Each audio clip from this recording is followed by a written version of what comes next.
The rain fell upon London with the particular insistence peculiar to late November, transforming the pavements of Mayfair into sheets of liquid obsidian that reflected the amber glow of street lamps in wavering patterns.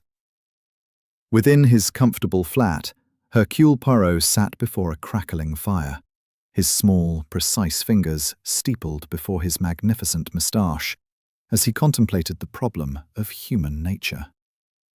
The evening post had brought, among the usual tedium of correspondence, a single envelope of heavy cream vellum, its surface bearing the embossed crest of Blackwood Sons, fine art auctioneers, established 1842. Poirot's sharp eyes, which missed nothing, had noted immediately the quality of the paper, the precision of the engraving, the faint scent of beeswax that spoke of old money and older traditions.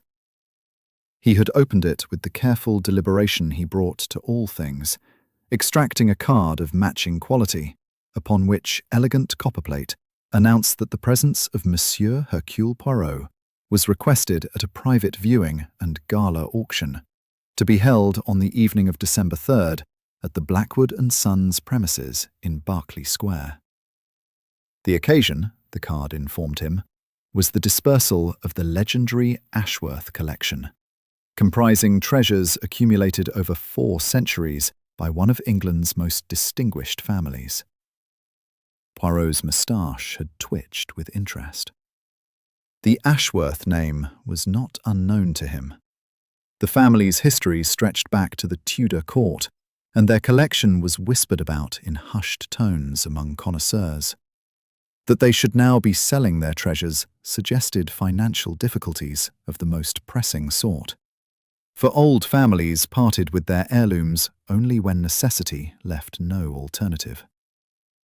The invitation concluded with a handwritten postscript in an elegant feminine hand, expressing the particular hope that Monsieur Poirot might attend, as the family would consider his presence a great honour. It was signed by Lady Vivian Ashworth. Now, as the fire settled into glowing embers, Poirot considered the curious nature of this invitation. Why should a family of such standing specifically request the presence of a consulting detective at what should be a straightforward commercial transaction? His experience had taught him that when aristocrats sought his company, it was rarely for the pleasure of his conversation alone, however delightful he might find that conversation himself. No, there was something else at work here, some current of unease running beneath the formal courtesies. The little grey cells, as Poirot was fond of calling them, began their work with the information available, constructing possibilities from the architecture of implication. He rose from his chair with the decisive movement of a man whose mind has reached its conclusion. Whatever mysteries might lurk behind the polished facade of the Ashworth auction, Hercule Poirot would attend. The invitation promised an evening of interest, and perhaps something more. In his experience, when old families gathered to witness the dismemberment of their heritage, the past had a habit of making itself felt in the present, often with fatal consequences. He crossed to his writing desk and penned his acceptance in his characteristic, precise hand, then rang for his servant to ensure its immediate delivery. The game, as it were, was afoot. The days until the auction passed with their customary rhythm, but Poirot's curiosity remained piqued. He made certain discreet inquiries through his network of connections, those individuals who moved through London society, gathering information as bees gather pollen. What he learned intrigued him further. The Ashworth family, once possessed of vast estates and considerable fortune, had fallen upon difficult times. The current Lord Ashworth, the 6th Baron, had inherited a title rich in history, but poor in liquid assets. Death duties from his father's passing had struck a severe blow, and unwise investments had compounded the damage. The auction was not merely a sale, but a necessity, the final casting off of patrimony to stave off complete ruin. More interesting still were the whispers about the crown jewel of the collection. Among the paintings, sculptures, and objets d'art to be sold was a single item of surpassing value and peculiar history. The blood star, as it was known, was a ruby of exceptional size and clarity, set in a necklace of diamonds and platinum. Legend claimed it had been a gift from Henry VIII to one of his courtiers, though whether this was historical fact or romantic invention remained unclear. What was certain was its value, conservatively estimated at £200,000, and its reputation. 3 previous owners, the stories claimed, had met untimely deaths while in possession of the stone. Superstitious nonsense, Poirot's rational mind insisted, yet he noted the detail with interest. Cursed jewels and mysterious deaths formed a combination that his professional experience found troublingly familiar. On the evening of December 3rd, Poirot emerged from his taxi before the premises of Blackwood Sons with the satisfaction of a man who has dressed with particular care. His evening clothes were immaculate. His patent leather shoes gleamed despite the damp pavement, and his moustache had been waxed to perfection. The auction house occupied a handsome Georgian building whose facade spoke of stability and discretion. Light streamed from tall windows onto the rain-washed street, and a uniformed porter stood at the entrance, checking invitations with courteous efficiency. Within, Poirot found himself in a world of restrained elegance. The entrance hall, with its marble floor and graceful staircase, might have belonged to a private residence of the first rank. Gilt-framed paintings adorned walls of pale green silk, and arrangements of hothouse flowers filled the air with subtle fragrance. Staff in Blackwood livery moved with practiced efficiency, directing guests toward the grand salon where the auction would take place. Already a considerable company had assembled, their conversations creating a murmur of refined voices beneath the crystal chandeliers. Poirot's keen gaze swept the room, cataloguing faces and connections with the precision of long practice. There were dealers in fine art, their professional shrewdness barely concealed beneath veneer of cultivation.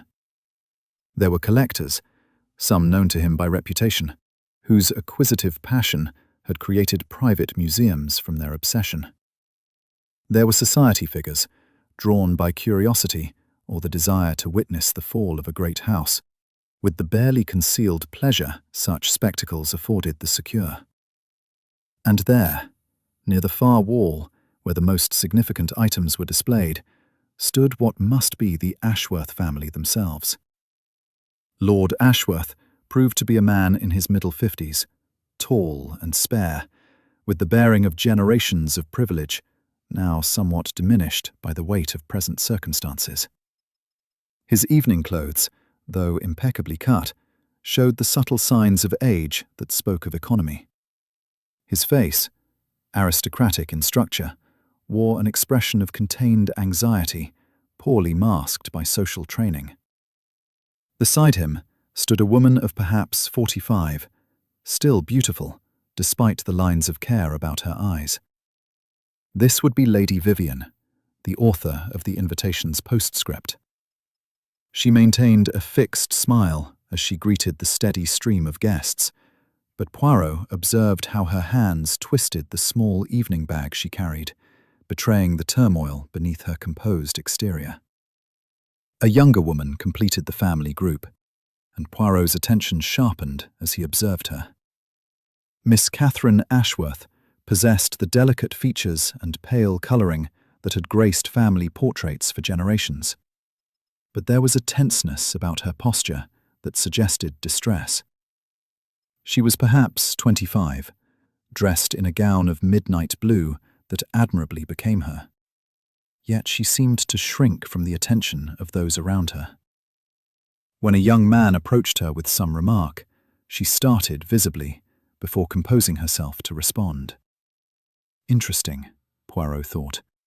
Very interesting indeed. A distinguished gentleman of military bearing materialized at Poirot's elbow. Monsieur Poirot, I am Colonel Ashworth, the younger brother of Lord Ashworth. My sister-in-law mentioned that you had accepted our invitation. We are honored by your presence. His handshake was firm, his manner direct, but Poirot detected the same underlying anxiety he had observed in the others. The honor is mine, Colonel, Poirot replied with a slight bow. It is not every day that one is invited to witness history being made, n'est-ce pas? The dispersal of such a collection is a momentous occasion. The Colonel's jaw tightened almost imperceptibly. Momentous indeed, though I confess, Monsieur Poirot, that I had hoped we might have a word in private before the proceedings begin. There are certain concerns that the family would appreciate your counsel upon. Ah? Poirot's eyebrows rose a fraction. Then I was correct in my supposition that this invitation concealed more than social courtesy. But yes, naturally, I am at your service. Shall we, if you would be so kind? A new voice interrupted, smooth and cultured. I should like to introduce myself before you are spirited away. A man of perhaps 60 stepped forward, his silver hair and confident bearing marking him immediately as a person of consequence. I am Sir Edmund Blackwood, the current head of this establishment. Your reputation precedes you, Monsieur Poirot, and I wished to express my personal pleasure at your attendance this evening. Poirot acknowledged this with appropriate courtesy, while his mind continued its work. Sir Edmund Blackwood carried himself with the assurance of one accustomed to command. Yet there was something in his manner toward the Ashworth family that suggested more than a merely commercial relationship. The way his eyes sought out Lady Vivian across the room, the particular quality of concern in his expression, hinted at connections deeper than those of auctioneer and client. The Ashworth collection is quite remarkable, Sir Edmund continued. In my 40 years in this business, I have rarely encountered such quality and historical significance. The Blood Star alone would make this an auction for the ages. He gestured toward a display case at the room's center, where a necklace rested upon black velvet under brilliant illumination. Even from a distance, Poirot could see the magnificent central ruby, its deep crimson seeming to pulse with inner fire. A stone of surpassing beauty, Poirot observed, moving closer to examine it. And, if the stories are to be believed, of dangerous reputation. Sir Edmund smiled thinly. Ah, yes, the curse. Every great jewel seems to acquire such tales over time.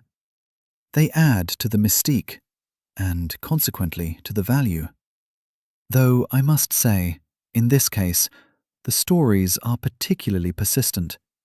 3 deaths, as I'm sure you've heard. But you yourself do not believe in curses, Sir Edmund? I believe in facts, Monsieur Poirot. And the fact is that valuable objects attract greed, and greed has been known to inspire murder more reliably than any supernatural influence. He paused, then added in a lower tone, which is partly why the Ashworth family sought your presence here tonight. There have been certain incidents. Before Poirot could pursue this intriguing revelation, the sound of a gong being struck drew the assembled company's attention. A portly gentleman with magnificent whiskers stepped forward, raising his hands for silence. Ladies and gentlemen, I am Reginald Hargreaves, senior appraiser with Blackwood Sons. We shall begin the auction in 15 minutes. I invite you to take this time to make your final examinations of the lots on offer. Bidding will commence promptly at 8 o'clock. The announcement produced a surge of movement as collectors and dealers hurried to assess items they had not yet adequately studied. In the resulting bustle, Colonel Ashworth touched Poirot's arm. "If you would step this way, Monsieur Poirot. There is a private office where we might speak without interruption." Poirot followed the colonel through a door concealed in the wall panelling, finding himself in a corridor that spoke of the building's working reality rather than its public face. They passed several offices before entering a well-appointed room whose large windows overlooked the square. Lord and Lady Ashworth were already there, and Miss Catherine stood by the window, her back to the room, her shoulders rigid with tension. Lord Ashworth wasted no time on preliminaries. "Monsieur Poirot, thank you for indulging us. I shall be direct. Over the past 3 weeks, there have been a series of disturbing incidents concerning the Blood Star. First, a threatening letter arrived at our London house, warning that the stone must not be sold. The letter was unsigned and contained references to the curse, claiming that to sell the ruby would bring doom upon our house." "You have this letter?" Poirot inquired. Lady Vivian produced it from her evening bag, a single sheet of expensive paper bearing a message composed of words cut from newspapers and magazines.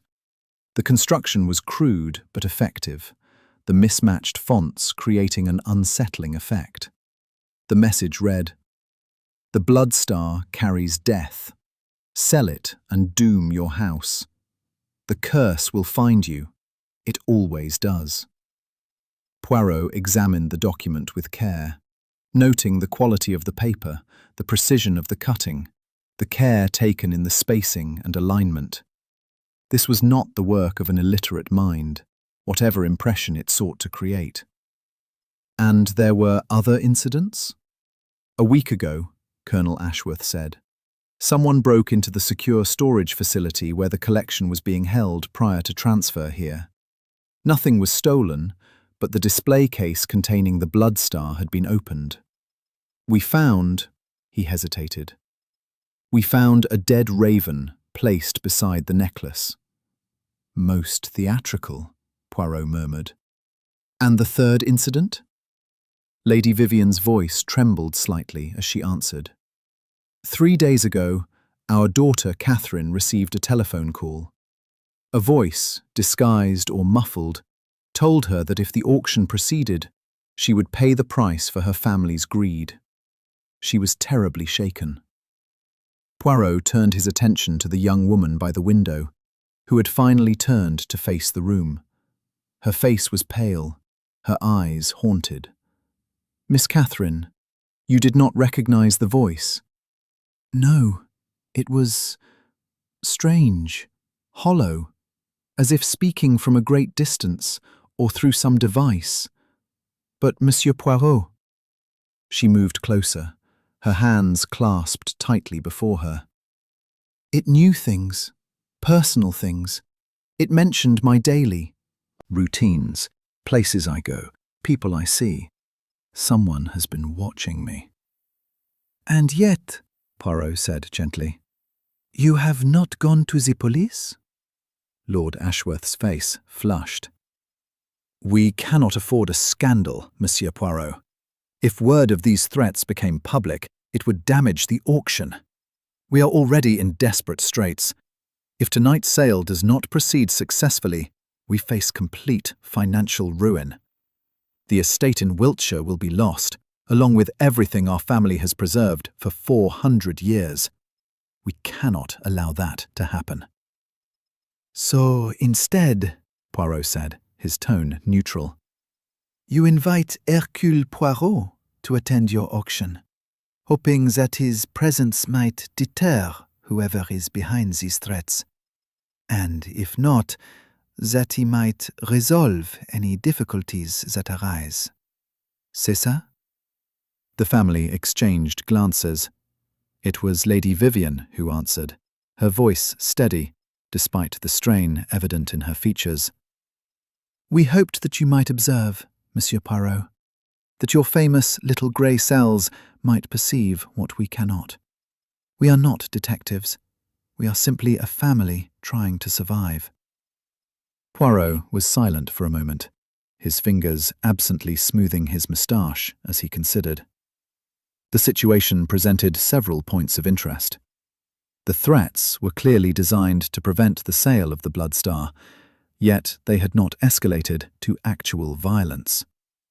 The perpetrator had access to information about the family's movements and private affairs, suggesting someone within their circle. The theatrical nature of the incidents, the dead raven and cut-out letters, spoke of a mind that enjoyed drama, that wished not merely to threaten, but to frighten. Very well, he said at last. I shall observe, and if observation reveals something of significance, I shall act accordingly. But I must ask, does anyone outside your immediate family know of these threats? Sir Edmund Blackwood, Colonel Ashworth replied. We felt we had to inform him, as the auction house's security might need to be increased. He has been most understanding. His discretion is absolute. Indeed. Poirot's tone suggested polite skepticism. And how long has Sir Edmund been acquainted with your family? A faint colour rose in Lady Vivian's cheeks. Sir Edmund and I are old friends, Monsieur Poirot. We have known each other since before my marriage. When my husband's father died and we found ourselves in financial difficulties, Edmund offered to handle the sale of the collection personally. He has been most generous in his terms. I see. Poirot saw, indeed, several things that the lady had not explicitly stated, but he merely nodded and returned the threatening letter to her. Then let us return to the auction, before our absence is remarked upon. I shall keep my eyes open, as you English say, and my grey cells alert. They emerged from the private office to find the grand salon arranged for the auction. Rows of gilt chairs faced a podium where Mr. Hargreaves stood ready to conduct the sale. Attendants had positioned the various lots on display stands at the room's periphery, while the Blood Star remained in its case of honour at the centre, a focus of covetous attention from assembled bidders. Poirot took a seat near the back, from which vantage he could observe both the auctioneer and the audience. The room had filled considerably in their absence. Poirot's practised eye identified several notable figures. There was Samuel Rothschild, the diamond merchant, whose fortune had been built on gems acquired from Russian aristocrats fleeing revolution. Beside him sat a woman Poirot recognized as Madame Celeste Marchand, a Parisian dealer known for her questionable ethics and considerable knowledge. In the third row was a younger man whose carefully casual dress failed to disguise his intense focus on the Blood Star. This, Poirot deduced from his bearing and the quality of his watch, was likely one of the new American millionaires who had begun collecting European treasures with such enthusiasm. But it was a figure in the far corner who drew and held Poirot's attention. A man of perhaps 40 sat alone, his dark suit of severe cut, his face lean and ascetic. He held himself with peculiar stillness, his gaze fixed upon the Blood Star with an intensity that bordered on obsession. When Lady Vivian passed near him on her way to join her family, he turned to watch her, with an expression Poirot found difficult to read, something between longing and resentment. "That," a voice murmured at Poirot's shoulder, "is Dr. Marcus Ashworth, the black sheep of the family." Sir Edmund Blackwood had taken the seat beside Poirot, his eyes following the detective's gaze. He's the younger son of the previous Lord Ashworth, currently disinherited due to various indiscretions. He became a physician, quite brilliant apparently, but gave it up to pursue spiritualism. He claims to commune with the dead. A spiritualist at an auction, Poirot observed. How does his family view his presence? With considerable displeasure, I should imagine. He and his brother are estranged. There were bitter arguments about the inheritance, but one can hardly bar a man from a public auction, even if he is persona non grata within his own family. Before Poirot could respond, Mr. Hargreaves struck his gavel sharply, calling the room to order. Ladies and gentlemen, welcome to this historic evening.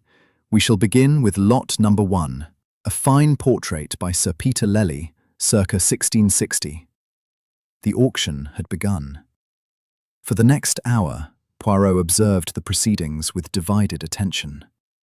One part of his mind followed the auction itself, noting who bid on what and with what degree of determination. The Lely portrait went for 800 guineas to a London collector. A set of George II silverware fetched a respectable sum from a dealer. A Gainsborough drawing attracted spirited bidding before falling to an agent representing a provincial museum. Throughout it all, the real focus of the room's attention remained the blood star, waiting in its case like a crimson promise of wonders to come. But Poirot's greater attention was reserved for the human drama unfolding around him. Lord Ashworth watched each lot sell with an expression of mingled relief and sorrow. The practical necessity of raising funds warring with the pain of seeing his heritage dispersed. Lady Vivian maintained her composure admirably, but her hands never ceased their restless movements. Miss Catherine seemed barely aware of the auction, her attention constantly straying to the windows, as if expecting some threat to materialize from the rain-swept darkness beyond the glass. The disinherited Dr. Marcus Ashworth had not moved from his position. He appeared to have no interest in the auction items themselves, saving all his intensity for the blood star. When Mr. Hargreaves announced that the next lot would be the evening's highlight, a visible tension rippled through the assembly. This was the moment they had all been waiting for. "Lot 47!" Hargreaves announced, his voice taking on a sonorous quality befitting the occasion. "The Blood Star, a ruby of exceptional quality, measuring 42 carats, set in a necklace of platinum and diamonds. Provenance traceable to the court of Henry VIII. Ladies and gentlemen, I need hardly emphasize the rarity and historical significance of this piece. Shall we begin the bidding at £50,000? A dozen hands rose immediately. The bidding climbed with startling rapidity. £60,000, £70,000, £80,000. Samuel Rothschild bid with cool precision, driving the price upward in measured increments. Madame Marchand countered him sharply, her face intent. The young American joined the fray, his enthusiasm causing several dealers to drop out as the sum became stratospheric. At £120,000, only 3 bidders remained. Rothschild showed no sign of weakening. Madame Marchand's bids became more hesitant as she approached her limit. The American seemed prepared to continue indefinitely. The tension in the room had become palpable, the assembled company leaning forward in their seats as if physically drawn toward the contest. £150,000, Rothschild stated, his voice level. The American countered immediately. £160,000. Madame Marchand shook her head, withdrawing from the competition with visible reluctance. Now it was simply between the established merchant and the ambitious newcomer. Hargreaves looked between them, his gavel raised. £160,000. Do I hear 170? Rothschild hesitated for the first time. In that moment of silence, Dr. Marcus Ashworth stood abruptly, his chair scraping against the floor with a harsh sound that drew every eye in the room. His face was pale, his eyes burning with peculiar intensity. When he spoke, his voice rang out with the fervor of prophecy. "You fools!" he cried. "Do you not understand what you bid upon? That stone is cursed. It has drunk blood for 400 years, and it thirsts still. Sell it, and death shall walk among you. The spirits have spoken to me. They demand the blood star be returned to them, consigned to the earth from which it came. Let any who possess it beware." An uncomfortable silence followed this outburst. Lord Ashworth rose from his seat, his face dark with anger and embarrassment. "Marcus, this is intolerable. You will leave at once." "I speak only truth, brother. The dead cry out for justice. That stone must not leave this house, or blood shall flow before the night is done." Dr. Ashworth's voice had risen to a shout, his hand thrust dramatically toward the ruby. Sir Edmund gestured sharply, and 2 uniformed attendants moved forward to escort the spiritualist from the premises. Dr. Ashworth did not resist, but as he was led toward the exit, he turned back one final time. "I have warned you all. The blood star demands its price. Upon your heads be it." Then he was gone, the door closing behind him with a definitive sound. Mr. Hargreaves cleared his throat apologetically. "Ladies and gentlemen, my apologies for that unfortunate interruption. Shall we resume? The bidding stands at £160,000. Mr. Rothschild, do you wish to counter?" The diamond merchant studied the ruby for a long moment, then shook his head slowly. "No. Let the young gentleman have his prize. I find I have lost my appetite for it." A murmur ran through the room. Hargreaves looked to the American. "Then at £160,000, going once, going twice?" The gavel fell. "Sold to Mr. Clayton Westbrook of New York City. Congratulations, sir." The young American, Mr. Westbrook, rose with a triumphant smile, though Poirot noted a certain nervousness beneath his satisfaction. The curse, it seemed, had made an impression even upon those who professed to disbelieve in such superstitions. As attendants prepared to transfer the blood star to Blackwood & Sons' secure vault for payment and collection the following day, Poirot observed the reactions of those assembled. Samuel Rothschild appeared philosophical about his withdrawal, though there was something calculating in how he watched young Westbrook. Madame Marchand looked frankly annoyed at having been outbid. The Ashworth family showed visible relief that the stone had sold, though Lord Ashworth's face bore the particular pain of a man who has sacrificed something precious for necessity's sake.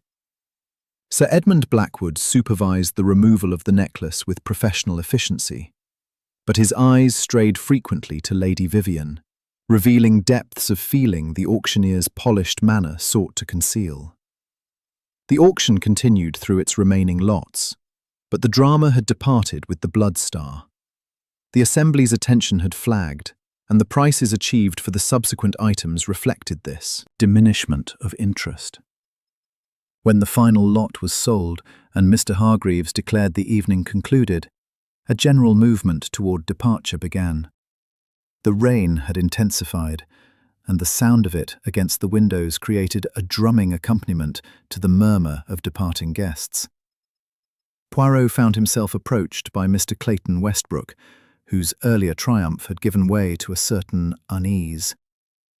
"Monsieur Poirot, I recognized you from your photographs in the newspapers. Might I impose upon you for a moment? But naturally, monsieur. How may I assist you?" The young American glanced around to ensure they would not be overheard. That outburst by the spiritualist fellow, what do you make of it? I don't believe in curses, mind you. I'm a rational man. But there was something in his manner that was unsettling.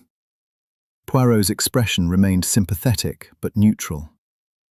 Dr. Marcus Ashworth has, I understand, certain beliefs that diverge from the rational. Whether those beliefs are sincerely held or calculated for effect, I could not say. But if I may offer counsel, monsieur, valuable objects attract attention of all kinds, not all of it welcome. I would recommend that your security arrangements for the ruby be most thorough. Oh, they are, Westbrook assured him. Blackwood Sons have agreed to keep it in their vault until I can arrange for proper transport back to New York. It will be quite safe. Yet his expression suggested he sought reassurance rather than merely providing information. Then you have nothing to fear, Poirot said gently. Superstition makes an entertaining story, but in my experience, it is human greed and human malice one must guard against, and these may be countered by proper precautions. Somewhat comforted, Westbrook took his leave. Poirot remained in the grand salon as it emptied, his keen eyes noting details others might overlook. A wineglass left half full upon a side table, the trace of expensive perfume lingering in the air, the particular way the rain streaked the windows. All of these registered in his consciousness, filing themselves away should they prove relevant to the puzzle he sensed forming around him. Sir Edmund Blackwood approached, his professional smile firmly in place. A most successful evening, despite that unfortunate scene. I trust you found it interesting, Monsieur Poirot. Most interesting indeed, Poirot replied. Tell me, Sir Edmund, the security arrangements for the Blood Star, they are comprehensive? Absolutely. The vault is located in the basement level, accessible only by a single steel door with both key and combination locks. No windows, reinforced walls, and an alarm system connected directly to the local police station. The necklace will rest there until Mr. Westbrook collects it tomorrow afternoon. And who possesses keys to this vault? Only 3 people. Myself, Mr. Hargreaves, our senior appraiser, and my head of security, Mr. Simmons. We each have both a key and knowledge of the combination. The system requires 2 of us to be present to open the vault as an additional safeguard. Most thorough, Poirot murmured. Yet something in the arrangement troubled him, though he could not immediately identify what. And tonight, the building will be secure? Mr. Simmons will remain on the premises throughout the night.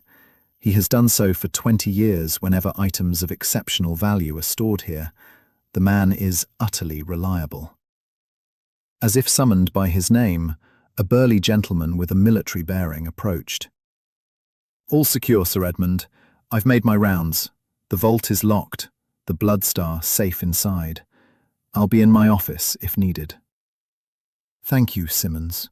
Monsieur Poirot, this is Herbert Simmons, formerly of the Guards, now our Chief of Security. Simmons nodded respectfully to Poirot. An honour, sir. I've read of your cases. The Mayfield diamond affair particularly impressed me. Brilliant work. You are too kind, Poirot replied, studying the man. Simmons appeared exactly what he claimed, a solid, capable professional whose bearing spoke of discipline and competence. Yet Poirot had learned long ago that appearances could be expertly cultivated by those who wished to deceive. The Ashworth family emerged from the private office where they had retreated during the auction's conclusion. Lord Ashworth extended his hand to Sir Edmund. Thank you, Edmund. The proceeds will allow us to settle our most pressing debts. You have been a true friend through all of this. I only wish the circumstances were happier, Sir Edmund replied, with a warmth that confirmed Poirot's earlier observation about his feelings for Lady Vivienne. But at least the worst is behind you now. Lady Vivienne touched her husband's arm gently. "We should go, dear. It's late, and we have that early appointment with the solicitors tomorrow." She turned to Poirot. "Monsieur Poirot, thank you for attending. I hope our concerns proved unfounded." "The evening is not yet concluded, madame," Poirot said, a faint note of caution in his voice. "I would suggest that you all remain vigilant until the Bloodstar has departed these shores." Catherine Ashworth shivered slightly. "Do you think the threats were genuine, Monsieur Poirot? That someone truly means us harm?" Poirot considered his response carefully. "I think, mademoiselle, that when large sums of money are involved, one should always anticipate the possibility of human wickedness. But whether the specific threats you received will materialize into action, that remains to be seen." Colonel Ashworth, who had been silent throughout this exchange, spoke up abruptly. "I, for one, shall be glad when this entire business is concluded. That damned stone has brought nothing but trouble to our family. Better it should be in America, far from here." They departed into the rainy night, leaving Poirot alone with Sir Edmund in the grand salon. The auctioneer began extinguishing the lights, transforming the elegant space into something dimmer and more mysterious. Shadows gathered in the corners, and the display cases that had held treasures now stood empty, their purpose fulfilled. "You'll be staying in London tonight, Monsieur Poirot?" Sir Edmund inquired. Yes, I have rooms near here, but I find myself curiously reluctant to depart just yet. Tell me, would it be possible for me to examine the vault where the Bloodstar now rests? Merely to satisfy my professional curiosity, you understand. Sir Edmund hesitated, then shrugged. "I see no harm in it. Simmons will accompany us, naturally. This way, if you please." They descended a narrow staircase to the basement level, where the temperature dropped noticeably, and the sounds of the rain became muffled and distant. The corridor was lined with storage rooms, but at its end stood the vault door Sir Edmund had described, a massive affair of brushed steel that would have done credit to a bank. Simmons unlocked an outer gate. Then Sir Edmund and Hargreaves, who had joined them, worked in concert to open the vault itself, one turning keys, the other working the combination. The heavy door swung open to reveal a space perhaps 12 feet square, lined with shelves and strongboxes. Upon a central table, under a pool of light from a single bulb, rested the Bloodstar.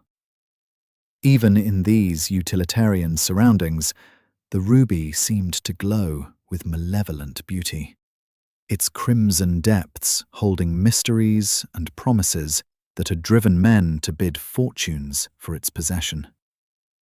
Poirot examined the vault with minute attention. The walls were indeed solid, the single door the only means of entrance or exit. The alarm system appeared modern and comprehensive. On the surface, everything seemed perfectly secure. Yet still, that nagging sense of something wrong persisted in his mind, an itch his grey cells could not quite scratch. "You are satisfied, Monsieur Poirot?" Sir Edmund asked, a trace of amusement in his voice. "Satisfied? Ah, no, monsieur.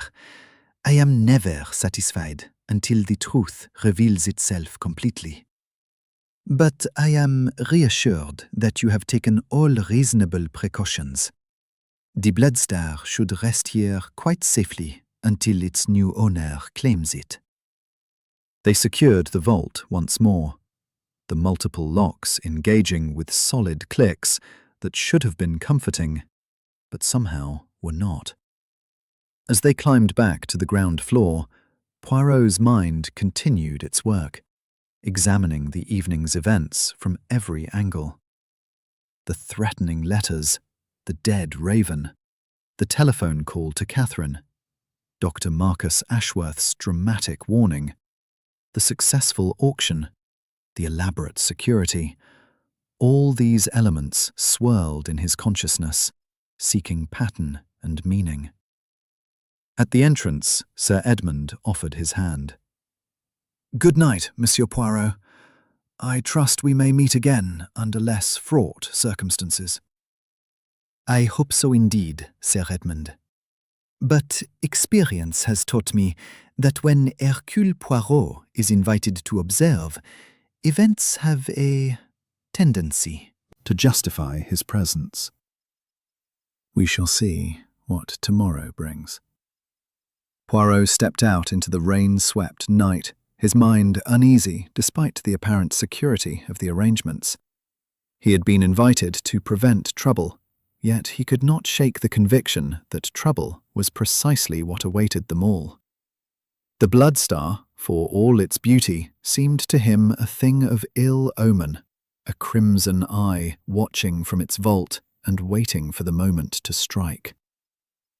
The morning broke grey and sullen over London, the rain having given way to a thick mist that muffled sound and reduced visibility to a few dozen yards.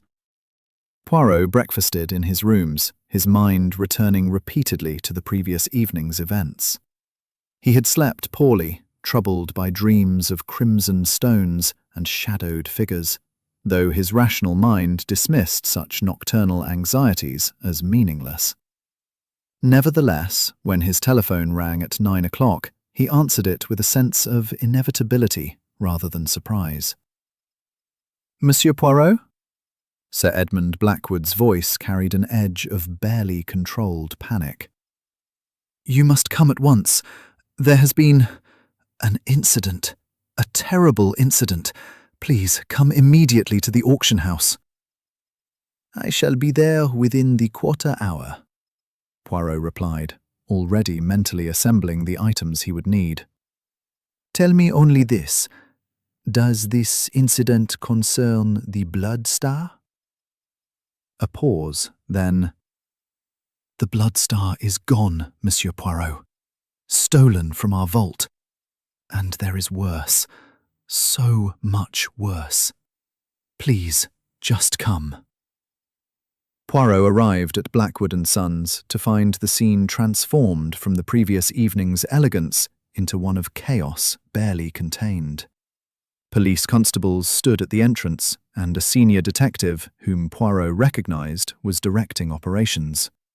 This was Chief Inspector Japp of Scotland Yard, with whom Poirot had worked on several previous occasions. "Poirot!" Japp greeted him with evident relief. "Thank goodness you're here. This is a rum business and no mistake. Sir Edmund says you were here last evening and examined the vault yourself." That is so. But first, mon ami, tell me what has occurred. Japp's face became grim. At 7 this morning, Sir Edmund arrived to open the building for the day. He went down to the vault to check on the blood star, as is his custom when items of exceptional value are stored there. Found the vault door standing open, which immediately alarmed him. When he entered, Japp paused, his professional composure cracking slightly. He found Herbert Simmons, the head of security, lying dead beside the empty case where the blood star had been. Murdered, Poirot. Struck over the head with brutal force, then stabbed through the heart for good measure. Poirot's expression became grave. The threats, then, were not idle. Show me. They descended to the basement, where the vault stood open, as Japp had described.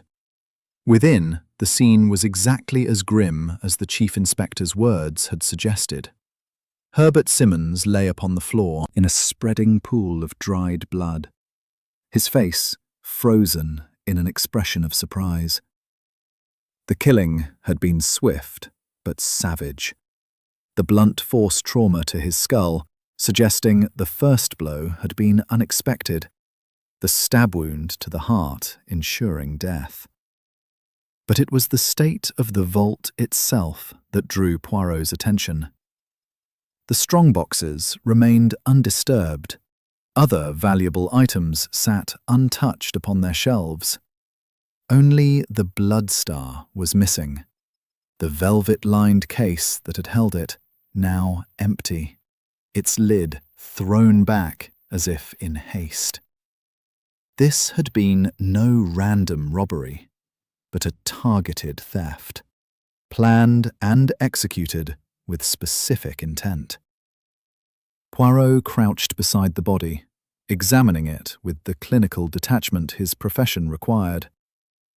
Simmons had been in his shirt sleeves, suggesting he had been at ease, not expecting danger. The wound to the back of his head indicated he had been struck from behind, had not seen his killer. The subsequent stabbing, delivered while he was already unconscious or dead, spoke of either extraordinary viciousness or theatrical intent, perhaps both. "The murder weapon?" Poirot inquired. Japp pointed to a bloodied metal sculpture that lay in the corner, a modernist piece that had been among the auction items. "Used the blunt end for the first blow, then apparently grabbed that letter opener from the desk over there for the stabbing." He indicated an ornate silver letter opener, now bagged as evidence. "So the killer used weapons of opportunity rather than bringing their own," Poirot mused. "This suggests either spontaneity or a calculated attempt to appear spontaneous. Tell me, Inspector, who discovered the body?" "Sir Edmund himself, as I mentioned. He telephoned the police immediately, then attempted to contact Mr. Hargreaves and the Ashworth family. Naturally, he also thought to notify you." Poirot rose from his examination of the body, his eyes now sweeping the vault with systematic thoroughness. The locks showed no signs of forced entry. "And there was no sign of how the thief gained access? The vault door was simply standing open?" "That's the mystery of it. Sir Edmund swears he and Hargreaves secured it properly last night after you examined it. Both locks engaged, alarm set. Yet, this morning, he found it standing wide open, alarm disengaged. Either someone had the keys and combinations, or—" Japp trailed off, frowning. "Or Simmons himself opened it for his killer," Poirot finished. "Which would suggest someone he knew and trusted. What of the alarm system? Was it triggered at any point during the night?" "Not according to the police station that monitors it. No alerts, no indications of any disturbance. The system was disengaged from within, using the proper codes." Sir Edmund Blackwood appeared at the vault entrance, his usual composure shattered by shock and distress. "Monsieur Poirot, thank heaven you're here. This is catastrophic. Not only is poor Simmons dead, but the bloodstar is gone. Mr. Westbrook will be arriving this afternoon to collect it. How am I to tell him it has been stolen? The reputation of Blackwood and Sons will be destroyed. 4 generations of trust ruined in a single night. The reputation of your house, Sir Edmund, must take second place to the solving of a murder," Poirot said, gently but firmly. "Tell me, when you secured the vault last evening, did you observe anything unusual? Any detail, however small, that struck you as out of place?" Sir Edmund pressed his fingers to his temples, thinking. "No, nothing. Simmons was his usual efficient self. Hargreaves and I locked the vault together precisely as we always do. The bloodstar was safely in its case. I bid Simmons good night and left him to his overnight vigil. Everything was entirely normal. And this morning, when you arrived? I came in through the main entrance, as always. The building was locked, no signs of forced entry anywhere. I went directly to the vault, as I always do when valuable items are stored overnight. I found... He shuddered. I found what you see now. The door open, Simmons dead, the blood star gone. I touched nothing, telephoned the police immediately. Poirot turned to Jap.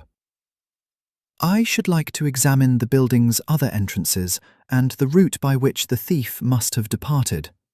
If they entered legitimately through the front, they would have needed a key.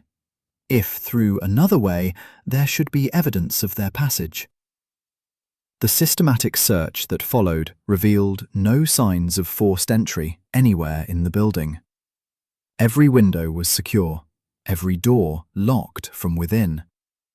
Whoever had stolen the blood star and murdered Herbert Simmons had either possessed legitimate keys or had been admitted by Simmons himself. The implications of this were sobering. As they worked, other members of the previous evening's cast began to arrive. Mr. Hargreaves appeared, white-faced and shaking, unable to believe his colleague was dead. The Ashworth family came together, Lord Ashworth grim, Lady Vivian pale, Catherine tearful. Colonel Ashworth accompanied them, his military bearing barely concealing his shock. Young Mr. Westbrook arrived with his lawyer, demanding to know what precautions were being taken to recover his property. When informed of the murder, he became very still, the colour draining from his face. "The curse," he whispered. "Dr. Ashworth warned us. The blood star demands its price in blood." "That is superstitious nonsense," Lord Ashworth snapped, though his own face betrayed uncertainty. "My brother Marcus is a charlatan and a fraud. This is simple theft and murder. Nothing supernatural about it." "Indeed?" A new voice spoke from the doorway. "Then how do you explain the fact that I predicted precisely this outcome?" Dr. Marcus Ashworth stood there, his dark eyes blazing with vindication and something darker. "I warned you all that the blood star would claim its victim. I told you that death would walk among you if the stone was sold. And now it has come to pass." Jap bristled at this dramatic entrance. "And where were you last night, sir? Between the hours of midnight and 7 this morning?" "I was at a séance," Dr. Ashworth replied calmly, "communicating with the spirits who have been trying desperately to warn the living about the danger that Ruby represents. I have a dozen witnesses who can confirm my presence at the Spiritualist Society in Bloomsbury, from 10 last evening until past 3 this morning. After that, I returned to my lodgings and slept until awakened by the news of this tragedy." "Convenient," Jap muttered. Poirot, who had been observing this exchange with keen interest, now spoke. "Dr. Ashworth, when you made your dramatic pronouncement at the auction, you said the blood star must be returned to the earth from which it came. What precisely did you mean by that?" The spiritualist's fervent expression became, if possible, more intense. "The ruby was mined in Burma 3 centuries ago, torn from the earth by violence and slave labour. The spirits of those who died in its extraction cry out for justice. The stone has been a bringer of death ever since. 3 previous owners died while in possession of it. Now a 4th has been claimed. It will continue to kill until it is returned to the ground, buried deep where it can do no more harm." "So your solution is to destroy an object worth hundreds of thousands of pounds?" Lord Ashworth said incredulously. Marcus, you are more deranged than I thought. I speak truth, even if you refuse to hear it. That stone is cursed, and it will destroy anyone who possesses it. Mr. Westbrook has bought himself a death sentence. The American in question looked extremely uncomfortable. Look here, I don't believe in curses, but if someone is killing people over this ruby, perhaps it would be wise to recover it and then dispose of it somehow. Surely no object, however valuable, is worth human lives. A noble sentiment, monsieur, Poirot said, but premature. We do not yet know why Herbert Simmons was killed.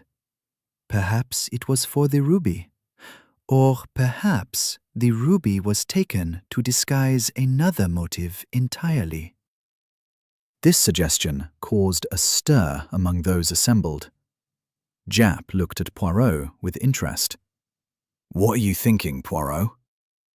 I am thinking that this crime presents several curious features. First, the complete absence of signs of forced entry. Second, the fact that Simmons, an experienced security professional, was apparently taken by surprise despite his vigilance. Third, the theatrical nature of Dr. Ashworth's warning at the auction, followed so promptly by its apparent fulfillment. Fourth, the question of who benefits from the theft of the blood star. Surely the thief benefits, Sir Edmund said. They now possess an object of enormous value. Ah, but therein lies a difficulty. The blood star is not some anonymous jewel that can be easily sold. It is famous, documented, immediately recognizable. Any attempt to Sell it through legitimate channels would be detected immediately. To fence it through criminal networks would yield perhaps a tenth of its true value, and even that would be extraordinarily risky. No, if the theft was motivated by simple greed, the thief has made a very poor calculation indeed. Catherine Ashworth, who had been silent until now, spoke in a trembling voice. Then why steal it? Why kill poor Mr. Simmons? None of this makes any sense. Poirot turned his penetrating gaze upon her.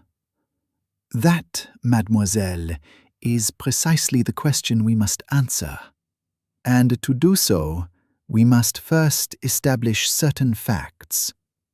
Chief Inspector, I recommend we interview everyone who was present at the auction last evening. One of those people holds the key to this mystery. Japp nodded agreement. Right you are. I'll have my men begin taking statements. Sir Edmund, is there a room we can use for interviews? The executive conference room upstairs would be suitable, Sir Edmund replied. I shall have it prepared immediately. As the company dispersed to await their interviews, Poirot remained in the vault, his eyes moving ceaselessly over the scene of the crime. Japp joined him, recognizing the signs of the detective's deep concentration. What do you see, Poirot? Japp asked quietly. I see a crime that wishes to appear one thing while being another, mon ami. The theft of the blood star appears to be the motive, yet I am increasingly convinced it is merely the disguise.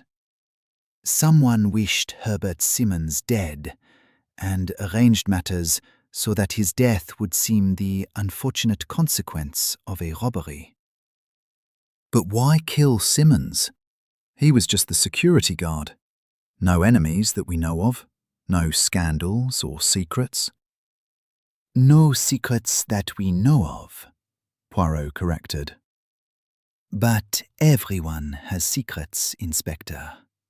The question is whether Simmons's secrets were worth killing to protect. He paused, then added thoughtfully, Or whether he discovered someone else's secret and died for that knowledge. They climbed the stairs to begin the interviews, leaving the vault with its silent testimony to violence. Poirot's mind was already at work, constructing theories and testing them against the evidence. The pieces of the puzzle were scattered before him, and he had only to arrange them correctly to see the picture they formed. But, as with all puzzles, some pieces would prove more difficult to place than others, and some might be deliberately designed to mislead. The interviews proceeded throughout the morning and into the afternoon, each person who had attended the auction being questioned about their movements and observations. The process was methodical, but yielded little of immediate use. Samuel Rothschild had returned to his hotel directly after the auction and had multiple witnesses to confirm his presence there. Madame Marchand had attended a late supper with other dealers, similarly well witnessed. The various collectors and dealers who had attended the auction all possessed alibis of varying solidity, but none had any obvious motive for the theft, beyond simple acquisitiveness, and most lacked the means or opportunity to have committed it. Mr. Westbrook's alibi was particularly solid. He had spent the night at Claridge's Hotel, where the night porter remembered seeing him return around 11 and confirmed he had not left again until morning. Not that I'm a suspect, surely, Westbrook protested. I'd bought the damned thing. Why would I steal it from myself? Why indeed? Poirot murmured, though his expression suggested he was entertaining possibilities the American had not considered. The Ashworth family presented a more complex picture. Lord and Lady Ashworth had returned to their London house together, arriving shortly before midnight, according to their butler. Neither had left the house thereafter. Catherine had gone directly to her room, where her maid had helped her undress before retiring herself. The household staff confirmed that no one had departed during the night. Colonel Ashworth, however, presented a slight anomaly.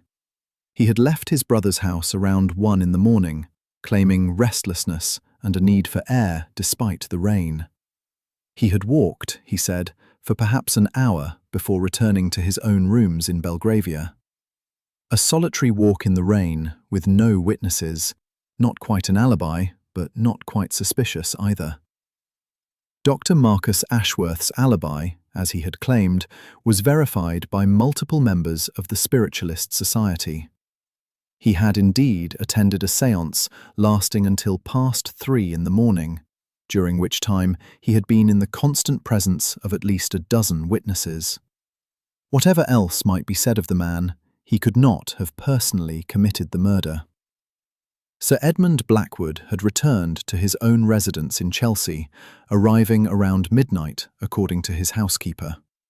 He lived alone, his wife having died some years previous, so no one could confirm that he had remained there throughout the night. But, as Japp pointed out, what motive would he have? His reputation depends on the security of items entrusted to his care. This theft damages him more than anyone. Unless, Poirot suggested, he had a motive that superseded business considerations. Tell me, Inspector, what do you know of Sir Edmund's relationship with Lady Vivian Ashworth? Japp frowned. Relationship? What are you getting at?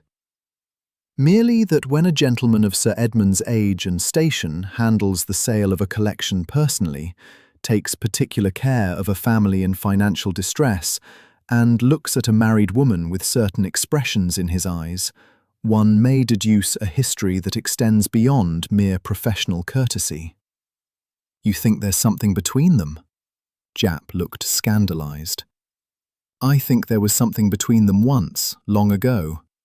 Whether that something has reignited, or whether Sir Edmund hopes it might, that is a question worth exploring. Strong feelings can drive men to extraordinary acts, mon ami. The afternoon brought additional complications.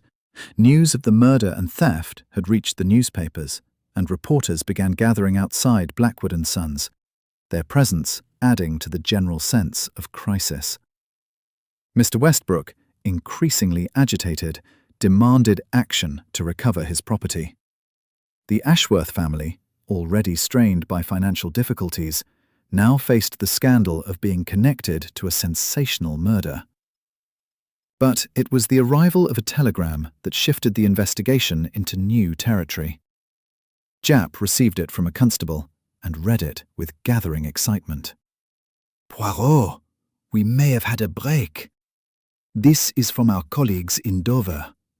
A man, matching the general description we circulated, attempted to board the ferry to Calais this morning. When questioned, he became agitated and fled. They gave chase, but lost him in the dock area. However, they found a leather case he'd dropped in his flight. Inside was a collection of burglary tools and a quantity of unset gemstones. Interesting. But was the bloodstar among these stones? No mention of it, but it suggests we're dealing with a professional thief, doesn't it? Someone who planned this carefully, came prepared with tools, and is now attempting to flee the country with his loot. Poirot's expression remained sceptical. Perhaps. Yet, if he is such a professional, why flee in panic when questioned? Why abandon his tools and other stones? And most importantly, why was the bloodstar not among the items recovered? No, Inspector. I fear this mysterious fugitive may be another false trail, designed to lead us away from the truth. Nevertheless, Japp dispatched officers to Dover to pursue this lead, while Poirot returned to his own investigation. He wandered through the auction house, examining rooms and corridors, speaking with staff members who had been on duty the previous evening, gradually building a picture of the building and its rhythms. It was in the records office that he made his first significant discovery. Among the files relating to the Ashworth collection, he found documentation of prior valuations, insurance certificates, and correspondence. But it was a letter dating back 3 months that caught his attention. A communication from Lord Ashworth to Sir Edmund, expressing desperation about his financial situation and requesting the earliest possible auction date. More intriguing was Sir Edmund's reply, which Poirot found in the carbon copybook. The auctioneer had responded with sympathy and concrete assistance, but the tone of the letter suggested more than business relationship. "My dear Ashworth," it began, "your distress pains me more than I can express, not least because of my deep regard for your family, and particularly for Lady Vivian, whose happiness has always been of paramount concern to me." Poirot read this several times, his moustache twitching with interest. The phrasing was careful, but revealing. Sir Edmund's regard for Lady Vivian was stated explicitly, and the implication that her happiness might be separate from her husband's welfare was striking. What history lay between these people, and could it have any bearing on the present crime? His musings were interrupted by the arrival of Lady Vivian herself, seeking him out with evident purpose. She looked drawn and anxious, her elegant composure fraying under the strain. "Monsieur Poirot, might I speak with you privately?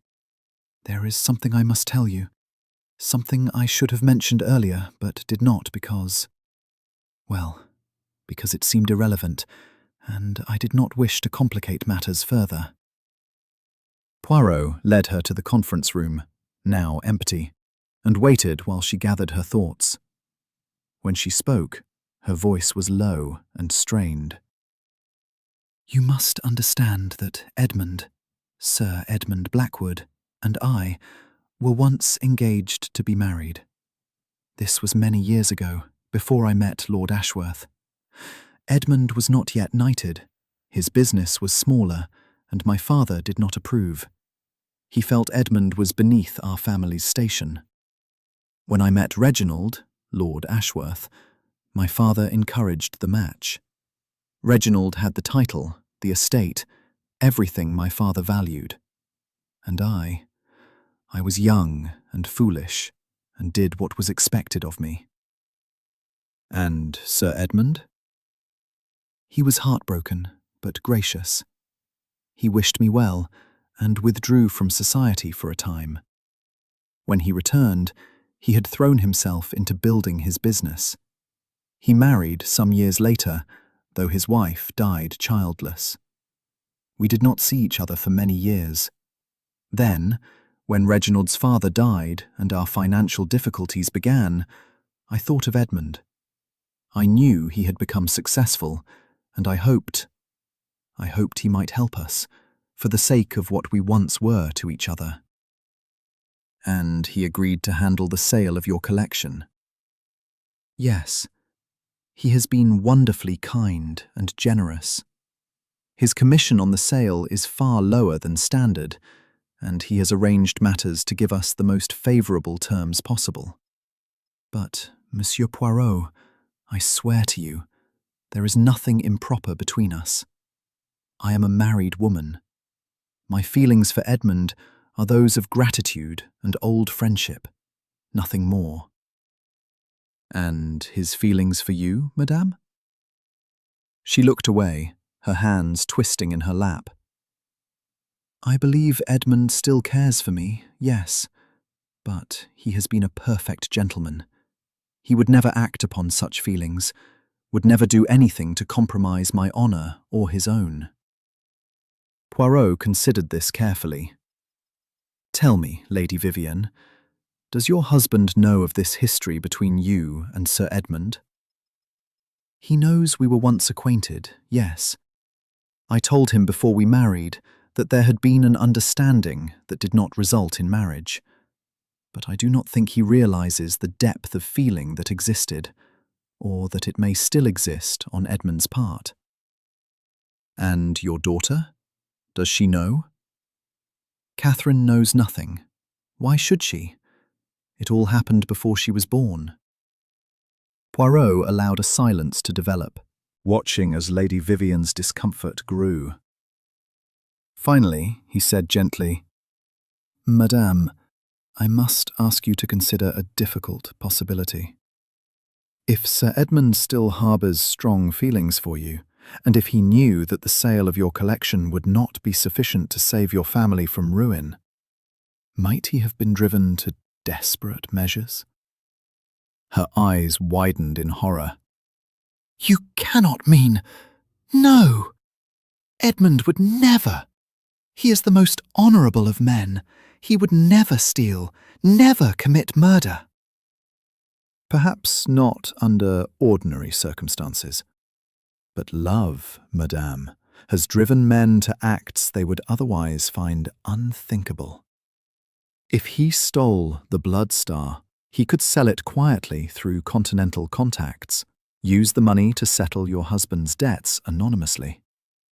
Your family would be saved, and you need never know of his crime. As for poor Simmons, perhaps he discovered the theft in progress and had to be silenced. No! Lady Vivian rose from her chair, her face flushed.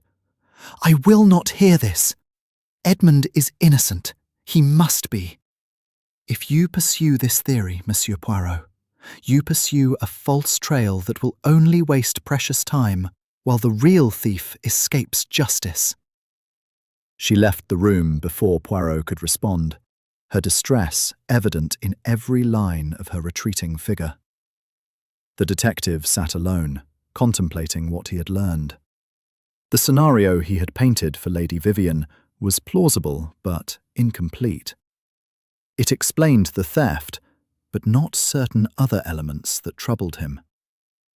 Why the theatrical warning from Dr. Marcus Ashworth? Why the previous threats and incidents? And why murder Simmons so brutally when a simple blow to render him unconscious would have sufficed? No, there were deeper currents running beneath this crime, motivations more complex than simple devotion to a lost love. Poirot rose and returned to the vault, descending once more into that chamber where violence had been done. The body had been removed by now, but the bloodstain remained, a dark testament to mortality. He stood at the spot where Simmons must have stood when struck down, trying to reconstruct the moment. The security man had been here, in his shirt sleeves, at ease. He had opened the vault. The evidence was clear on that point. For whom had he opened it? Someone he trusted, someone whose presence caused him no alarm. He had turned his back, perhaps to retrieve something, perhaps simply because he felt no danger. And then the blow had fallen, swift and brutal. Poirot's eyes travelled to the empty case where the bloodstar had rested. The thief had opened that case, removed the necklace, and departed. But had they left immediately? Or had they lingered, making certain Simmons was dead, perhaps searching for something else? The vault was in some disarray, strong boxes not quite aligned, a few items disturbed from their usual positions. Searching, Poirot murmured to himself. The thief was searching for something. The bloodstar was the prize, yes, but there was something else. What else did you seek, Mon Assessor? What secret drove you to murder? A sound at the vault entrance made him turn. Chief Inspector Japp stood there, his face grave. Poirot, I've had a report from the forensic examiner. Simmons died between midnight and 3 in the morning, based on body temperature and rigour. Time of death cannot be narrowed further. But there's something else. They found traces of a peculiar substance on Simmons's hands and clothing. A fine dust, organic in nature. The chemist is still analysing it, but his preliminary assessment is that it's some kind of incense or ceremonial powder. Incense? Poirot's mind leaped at this detail. As might be used in a spiritualist séance. Exactly what I thought. Makes you wonder about Dr. Marcus Ashworth's involvement, doesn't it? Maybe his alibi isn't as solid as it appears. Maybe he had an accomplice. Or, Poirot said slowly, maybe the incense was planted deliberately to implicate him. Remember, Inspector, Dr. Ashworth made his dramatic warning in front of dozens of witnesses. If he truly planned to steal the bloodstar and kill Simmons, would he have drawn such attention to himself beforehand?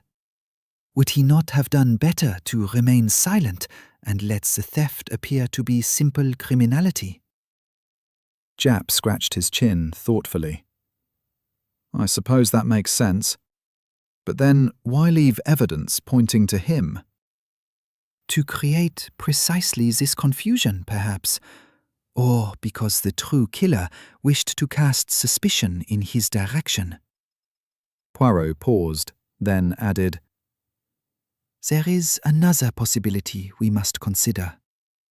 What if Dr. Marcus Ashworth's warning was not mere theatrical dramatics? What if he genuinely knew something was going to happen? You mean someone told him? Who? That, mon ami, is one of many questions we must answer. Come, let us review what we know. The bloodstar is stolen. Herbert Simmons is murdered. Everyone who attended the auction had some degree of opportunity, though most have alibis of varying strength. The theft required either legitimate keys or Simmons's cooperation in opening the vault. The murder was brutal but calculated, staged to appear as a consequence of interrupted robbery. Incense powder links to Dr. Ashworth, but perhaps too obviously. And underlying all of this, we have financial desperation, old love affairs, family feuds, and possibly supernatural warnings. When you put it like that, it sounds impossibly complicated. On the contrary, it is merely sufficiently complicated. Simple crimes are rare in my experience, Inspector. Human beings are not simple creatures. Their motives interweave, their actions serve multiple purposes, their truths hide within their lies. We must untangle these threads one by one until the pattern emerges. They returned to the ground floor, where the various parties waited with varying degrees of patience. Mr. Westbrook was arguing with his lawyer about insurance claims and legal liability. The Ashworth family sat in grim silence, their financial salvation transformed into a nightmare. Sir Edmund moved through his auction house like a ghost, supervising the cataloguing of remaining items with mechanical precision, his thoughts clearly elsewhere. It was late afternoon when the next development occurred.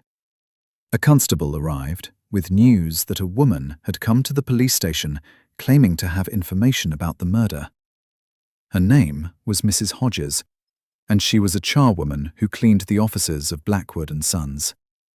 She had seen something the night before, something she had not initially thought significant, but which the morning's news had invested with new meaning. Poirot and Japp interviewed her together, finding her to be a woman of middle age, nervous but eager to help.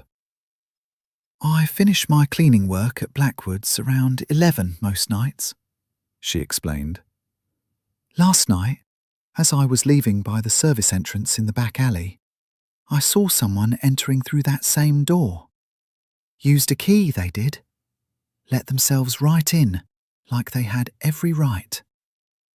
Can you describe this person? Japp asked eagerly.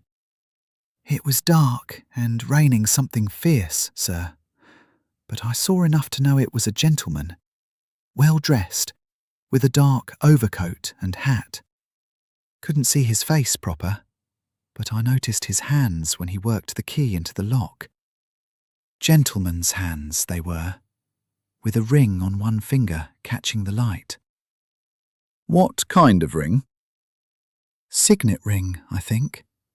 Gold, with some kind of design on it. I couldn't make out the details, but it was a proper gentleman's ring, not costume jewellery. And did this gentleman say anything to you? Acknowledge your presence?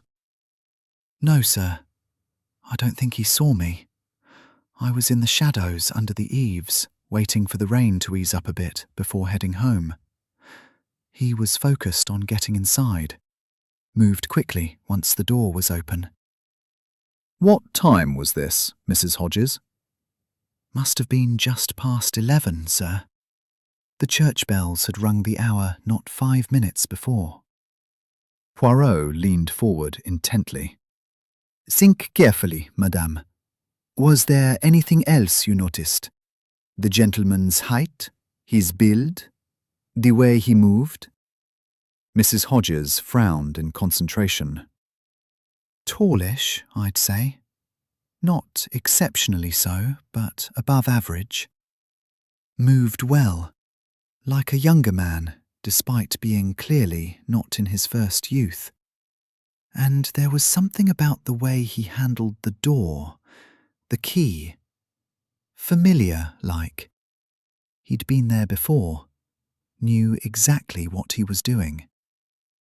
After Mrs. Hodges had been thanked and dismissed, Poirot and Japp looked at each other significantly. Someone with legitimate access, Japp said. Someone who had keys and knew the building. That narrows our field considerably. It does indeed, Sir Edmund Blackwood has keys. Mr. Hargreaves has keys. But the description, tall, well-built, moving like a younger man, that might fit several people. Colonel Ashworth is tall. Even Lord Ashworth, though he is older, maintains himself well. But why would any of them need to sneak in? Sir Edmund and Hargreaves could come and go openly as part of their legitimate business. The Ashworths had no business being here at all. Unless, Poirot said thoughtfully. one of the Ashworths arranged with Simmons to meet here after hours, perhaps to discuss the security arrangements, or to examine the Bloodstar one final time before its departure. Simmons would have admitted them readily, trusted them completely. And then they killed him and stole the ruby. But why? The sale proceeds were going to the family anyway. But were they sufficient? Recall what we learned. The sale would help with debts, but would not solve the family's problems completely. What if someone in the family had more pressing needs for money than Lord Ashworth's debts?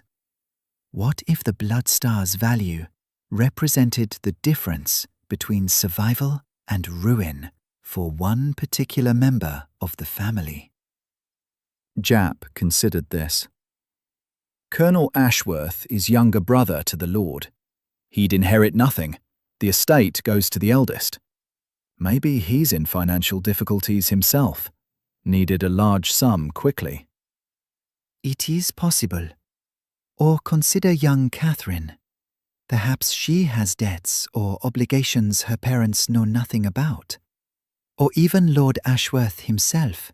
Perhaps his desperation is greater than he has admitted, and he arranged to steal the stone before selling it, collect both insurance and sale price. That's devilishly complicated, Poirot. Indeed it is, which is why we must proceed methodically, eliminating impossibilities until only the truth remains. Come, let us examine more closely the question of these keys and who possessed them. The inquiry into the keys proved both illuminating and frustrating. Sir Edmund confirmed that only 3 people held complete sets: himself, Mr. Hargreaves, and the late Herbert Simmons. However, certain individual keys existed for specific purposes. The key to the service entrance Mrs. Hodges had seen used, for instance, had been issued to several contractors and service providers over the years, though Sir Edmund insisted all were supposed to have returned them upon completion of their work. But you cannot be certain all were returned? Poirot pressed. No, Sir Edmund admitted reluctantly. Our records from earlier years are not as thorough as current practice demands. It is possible that some keys remain in circulation from contracts a decade or more ago. And these contractors, they would include? Locksmiths, naturally, security consultants, building contractors for renovations. I can provide a list, though I warn you it will be extensive. Poirot requested the list, but without great optimism. If the killer had obtained a key through such channels, the trail would be cold indeed. No, he felt certain the answer lay closer to the immediate circle of those involved with the auction.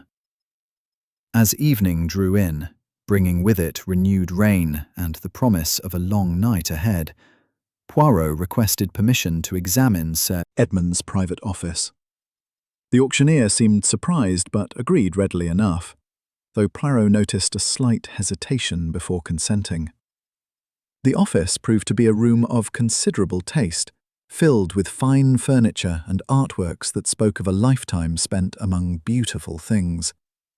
But it was the photograph on the desk that immediately drew Poirot's attention.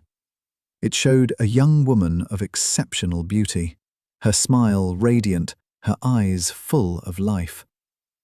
Though the photograph was clearly decades old, Poirot had no difficulty recognizing Lady Vivienne Ashworth as she had been in her youth.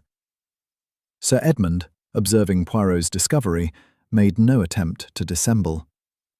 "Yes, that is Vivienne. I have kept her photograph all these years. You must think me a sentimental fool." On the contrary, monsieur, I think you a man who has loved deeply and permanently. Such devotion, while perhaps painful, is nothing to be ashamed of. She told you then about our engagement? She did, and she was most emphatic that your regard for each other remained strictly within the bounds of propriety. Sir Edmund's smile was sad. Vivienne would be emphatic about that. She has always been scrupulous in her honour. But she need not have worried. I would never do anything to compromise her or cause her pain. When I learned of her family's difficulties and she approached me for help, I saw it as an opportunity to be of service to the woman I once loved. Nothing more. And yet, Poirot said gently, the heart is not always so easily commanded. Tell me truthfully, Sir Edmund, did you harbour any hope that, if Lord Ashworth's financial ruin became complete, if perhaps his pride could not sustain such a fall, Vivienne might find herself free to choose her own path once more? The auctioneer's face underwent a series of changes: surprise, denial, and finally a kind of defeated honesty. "The thought may have crossed my mind," he admitted quietly. "I am not proud of it. But I swear to you, Monsieur Poirot, I did nothing to hasten such an outcome. I did not steal the Blood Star, I did not kill Herbert Simmons, and I have acted only to help the Ashworth family as best I could. Can you prove where you were between 11 last night and 7 this morning?" "Only that I was at home. I live alone, as I mentioned. My housekeeper departs at 9 each evening. I have no alibi beyond my word as a gentleman." Poirot studied the man before him, reading in his face the truth of long-suppressed emotion and honourable restraint. Either Sir Edmund was an exceptionally gifted liar, or he was precisely what he appeared, a man whose love had endured across decades without ever being consummated into betrayal. "Very well," Poirot said at last. "I believe you, Sir Edmund. But I must ask one more question. If you did not steal the Blood Star, who do you think did?" Sir Edmund was silent for a long moment, clearly wrestling with loyalty and suspicion. Finally, he said, "I do not wish to cast aspersions without evidence, but I have wondered about Colonel Ashworth. There is something in his manner toward his brother, a resentment that goes beyond normal sibling rivalry. And he has been asking questions about the sale proceeds, about how much the Blood Star specifically would fetch, with an intensity that struck me as curious." Interesting. Has he approached you about borrowing money or selling items separately? "Not directly, but I have heard rumours through mutual acquaintances that the Colonel has significant gambling debts.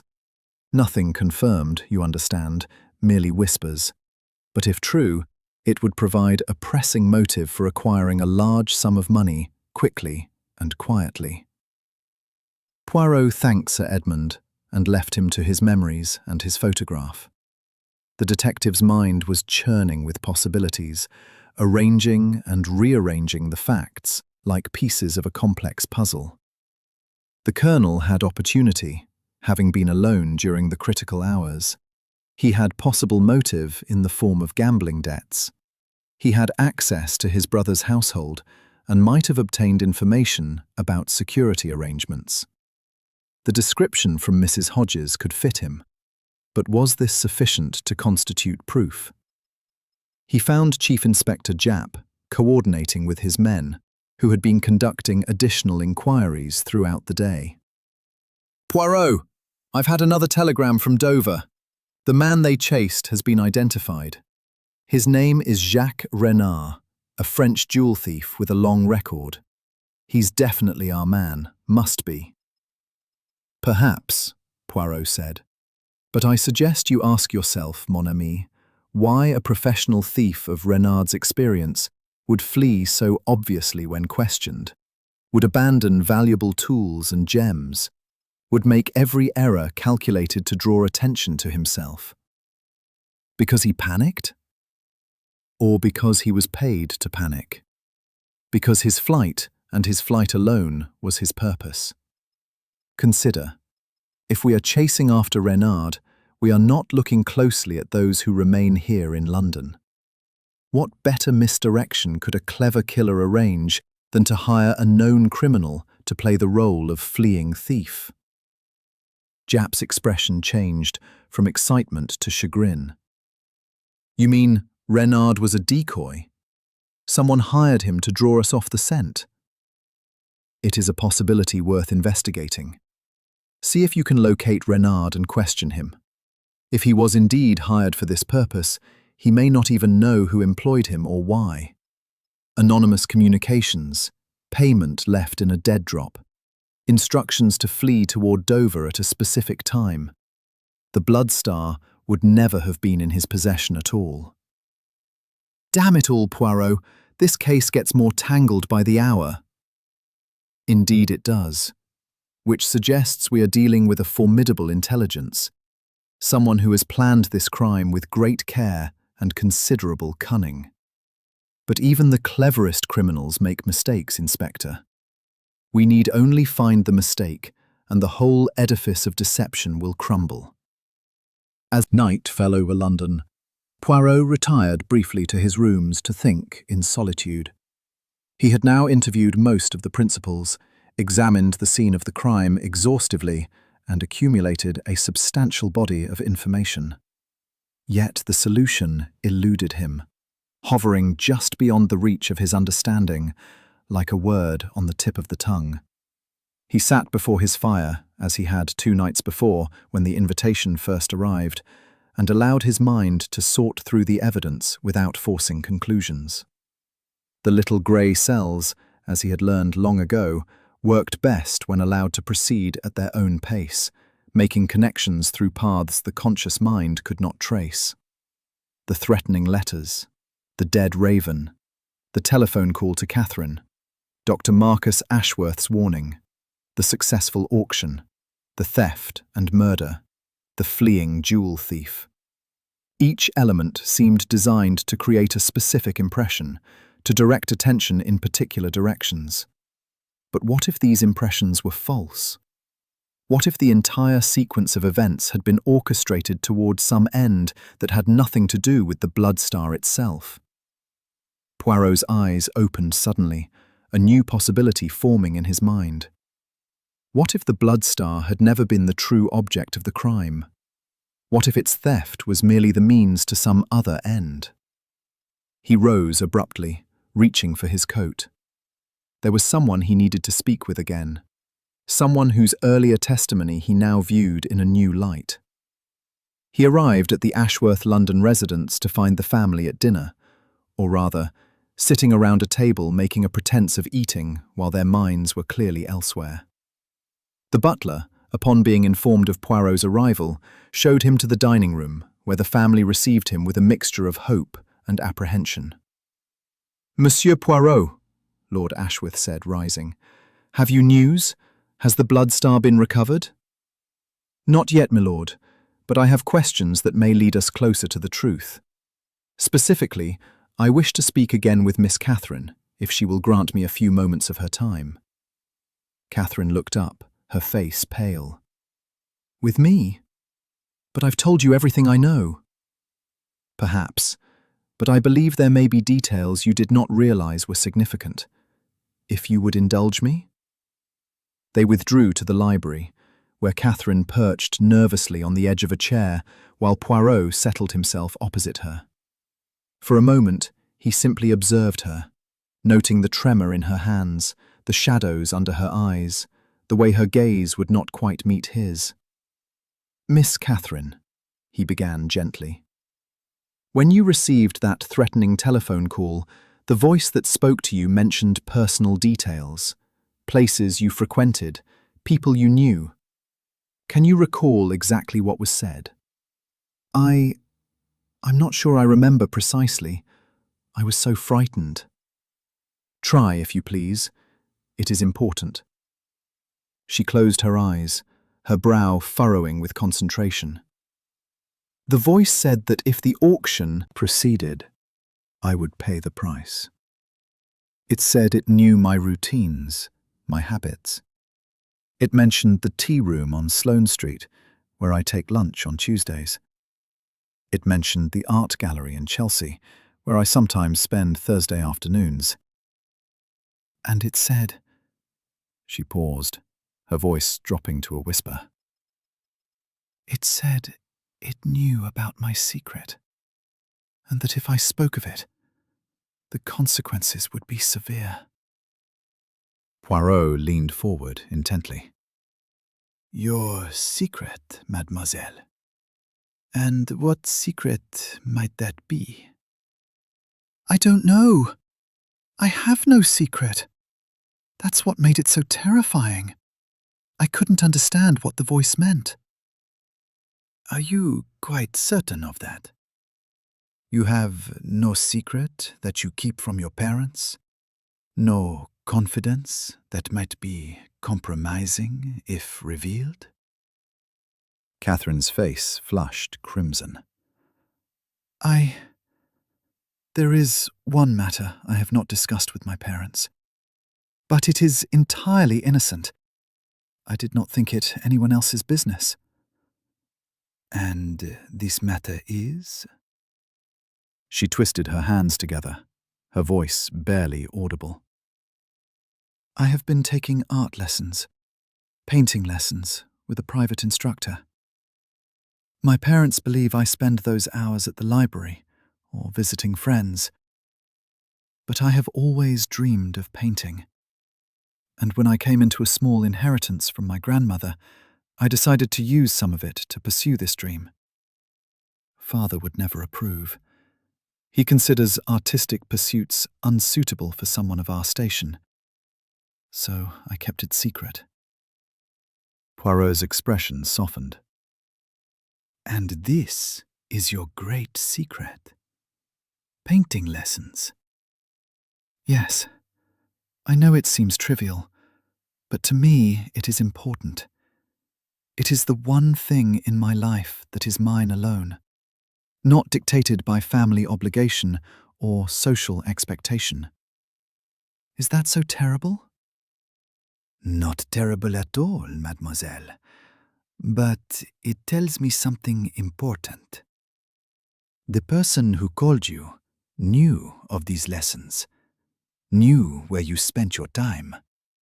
This suggests someone who has been watching you closely, who has investigated your movements with considerable thoroughness.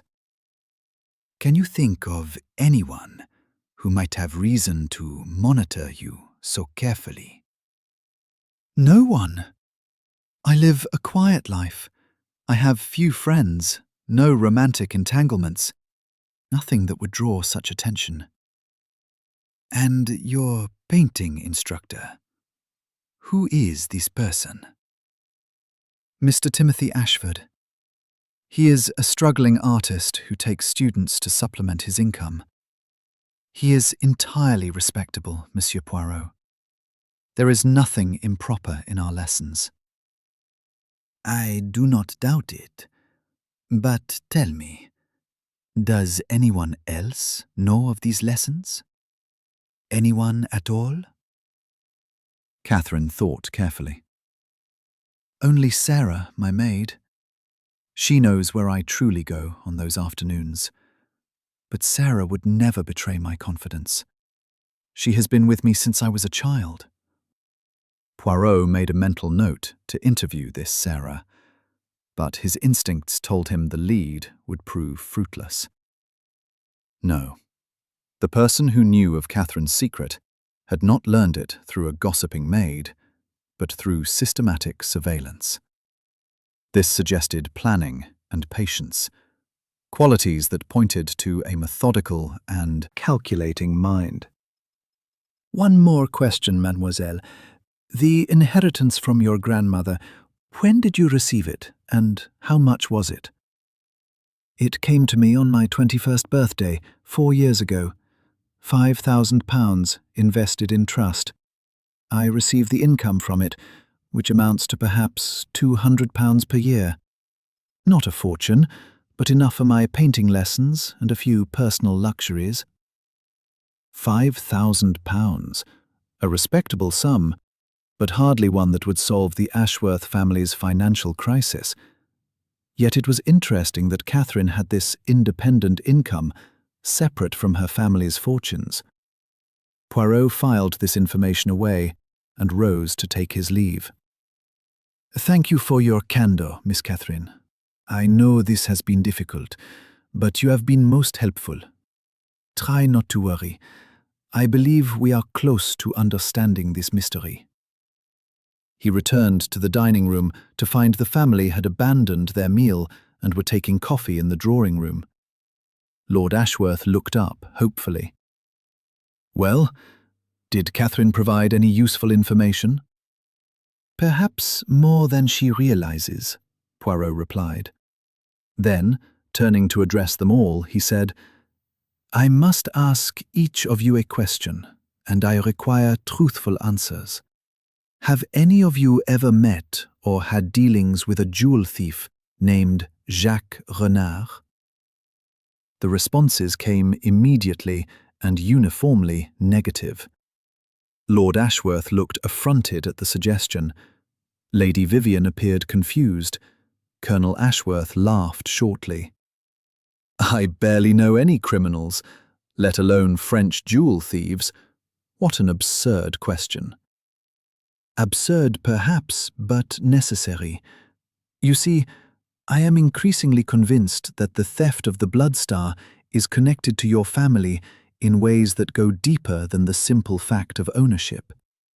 Someone orchestrated these events with intimate knowledge of your circumstances, your relationships, your secrets.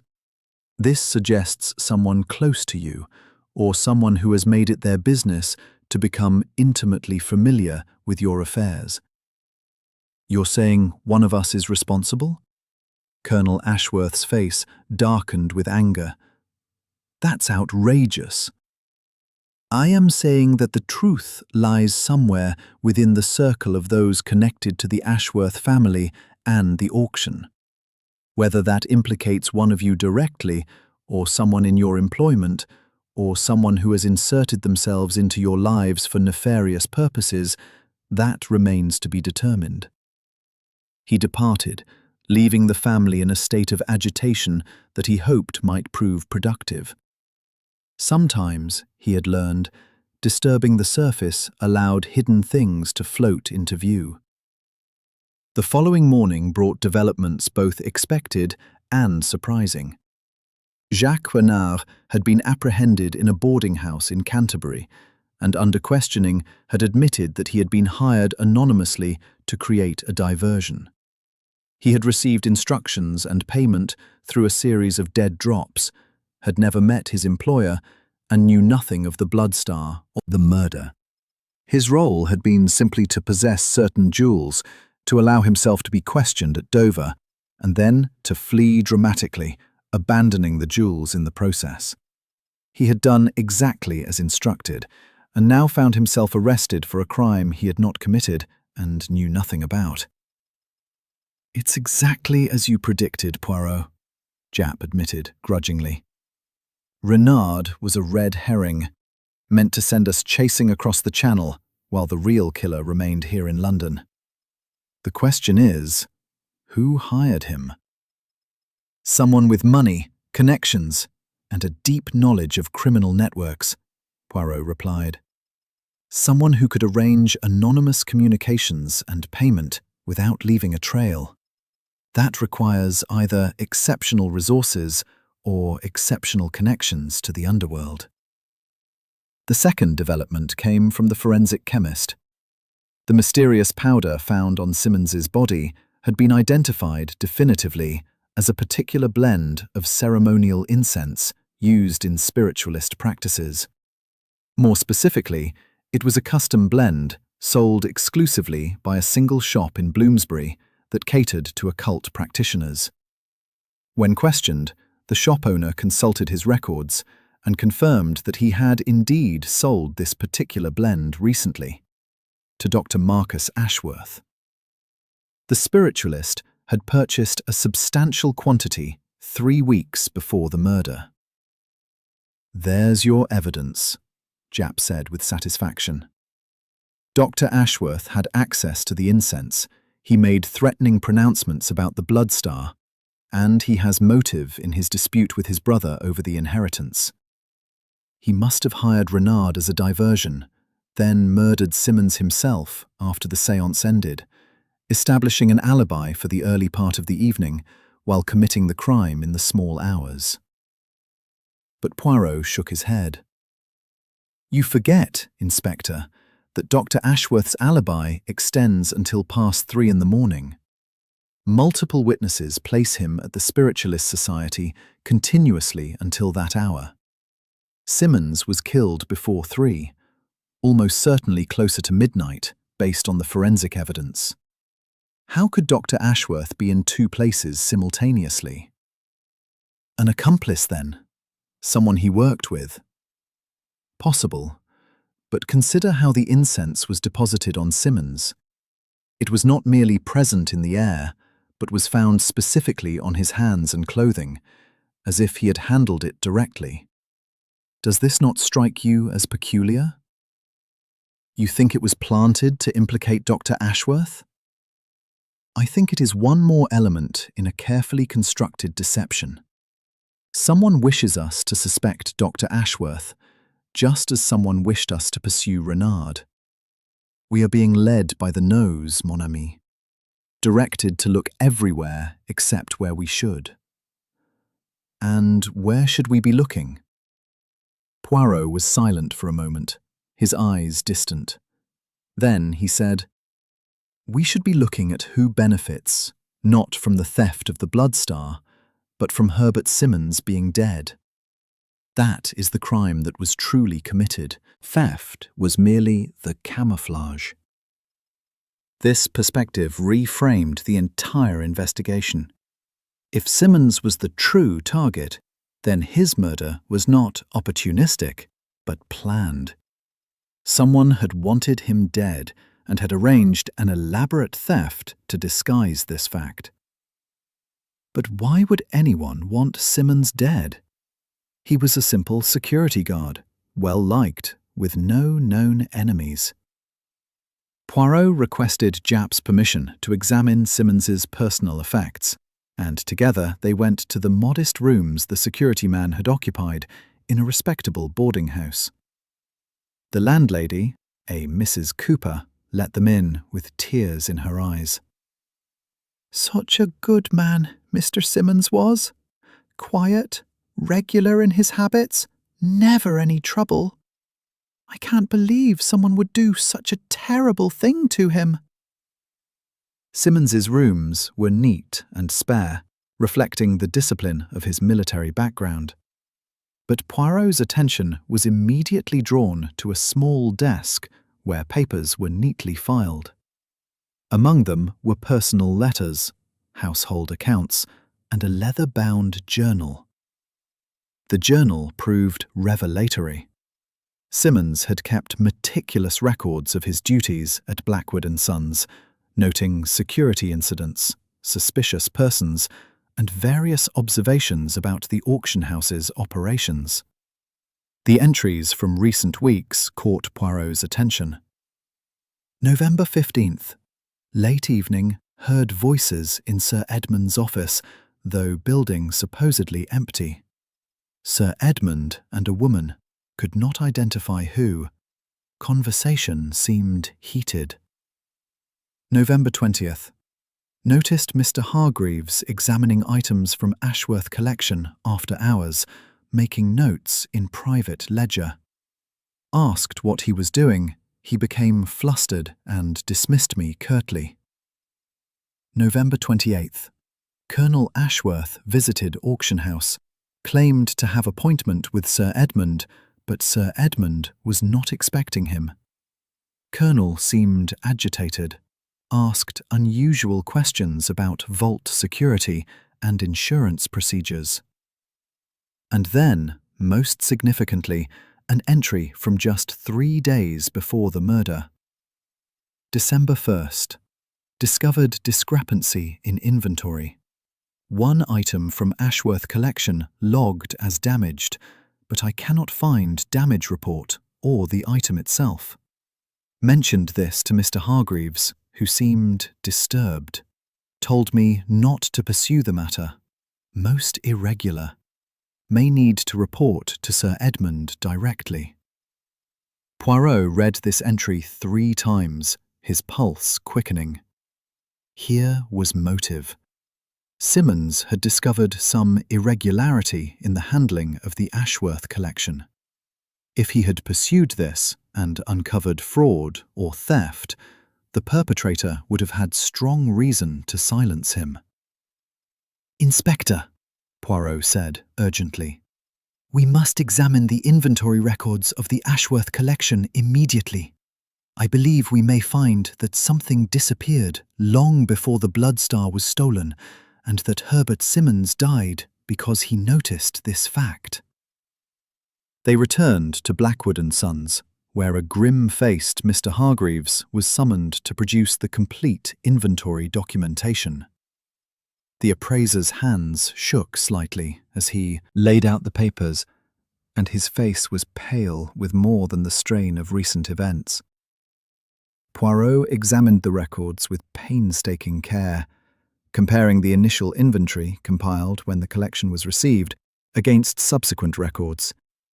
And there, as he had suspected, was the discrepancy Simmons had noted. A small Renaissance bronze sculpture, valued at £8,000, had been logged as damaged during initial assessment and removed for professional restoration.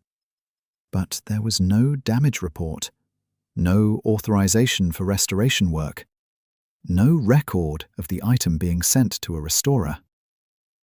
"Mr. Hargreaves," Poirot said quietly, "where is this bronze sculpture?" The appraiser's face crumpled.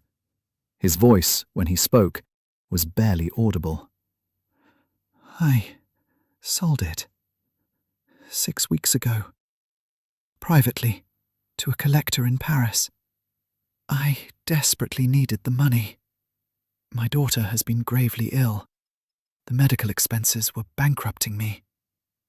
I told myself I would replace it before the auction, that no one would know.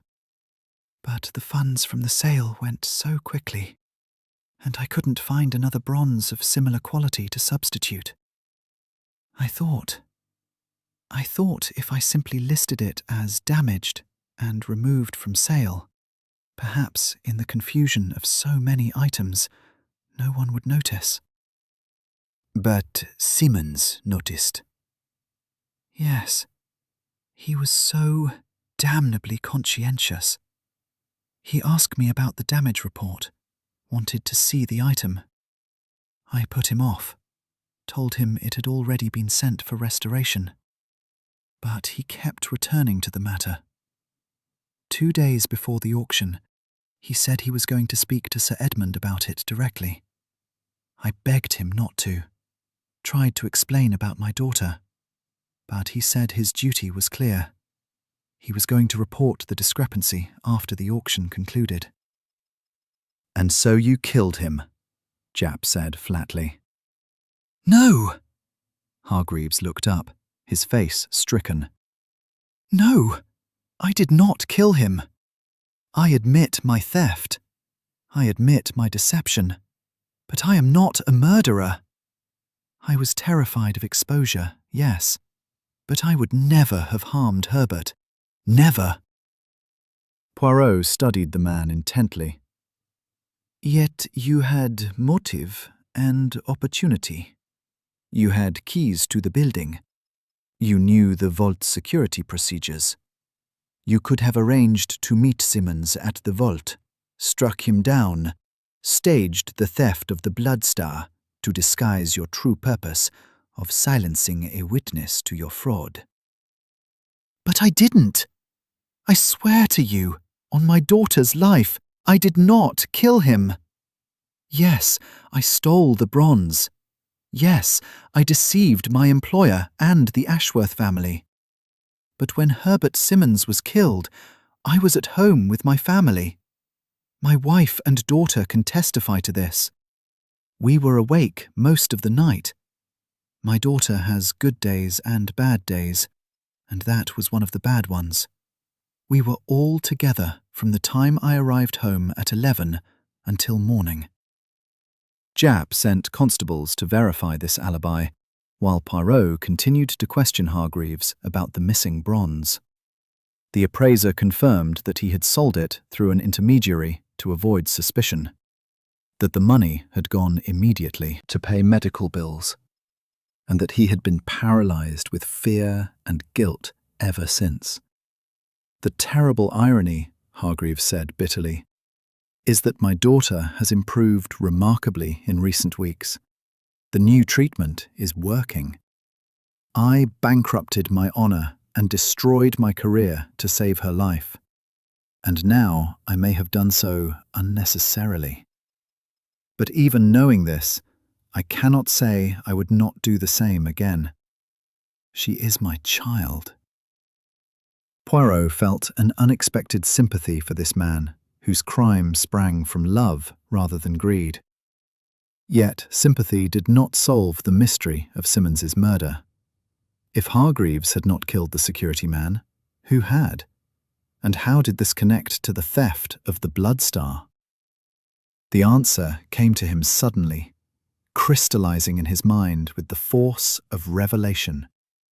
He had been approaching the problem from the wrong direction, assuming the theft disguised the murder, when in fact the opposite was true. The murder disguised the theft, not of the Blood Star, but of something else entirely. "Inspector," he said urgently, "we must examine the vault again. Not the place where the Blood Star was kept, but the strong boxes. I believe we will find that something else was stolen during the confusion, something that was the true object of this elaborate crime."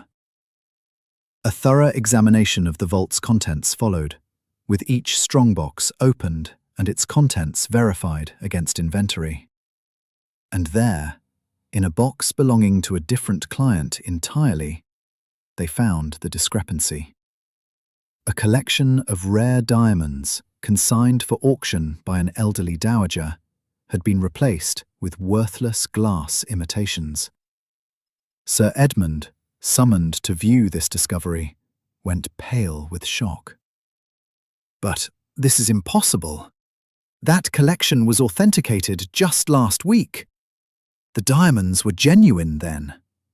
When could they have been switched?" "During the night of the murder," Poirot replied. "While attention was focused on the dramatic theft of the Blood Star, someone who knew the vault's contents made a quiet substitution. The Blood Star was indeed stolen, yes, but more to create a spectacle than for its own value.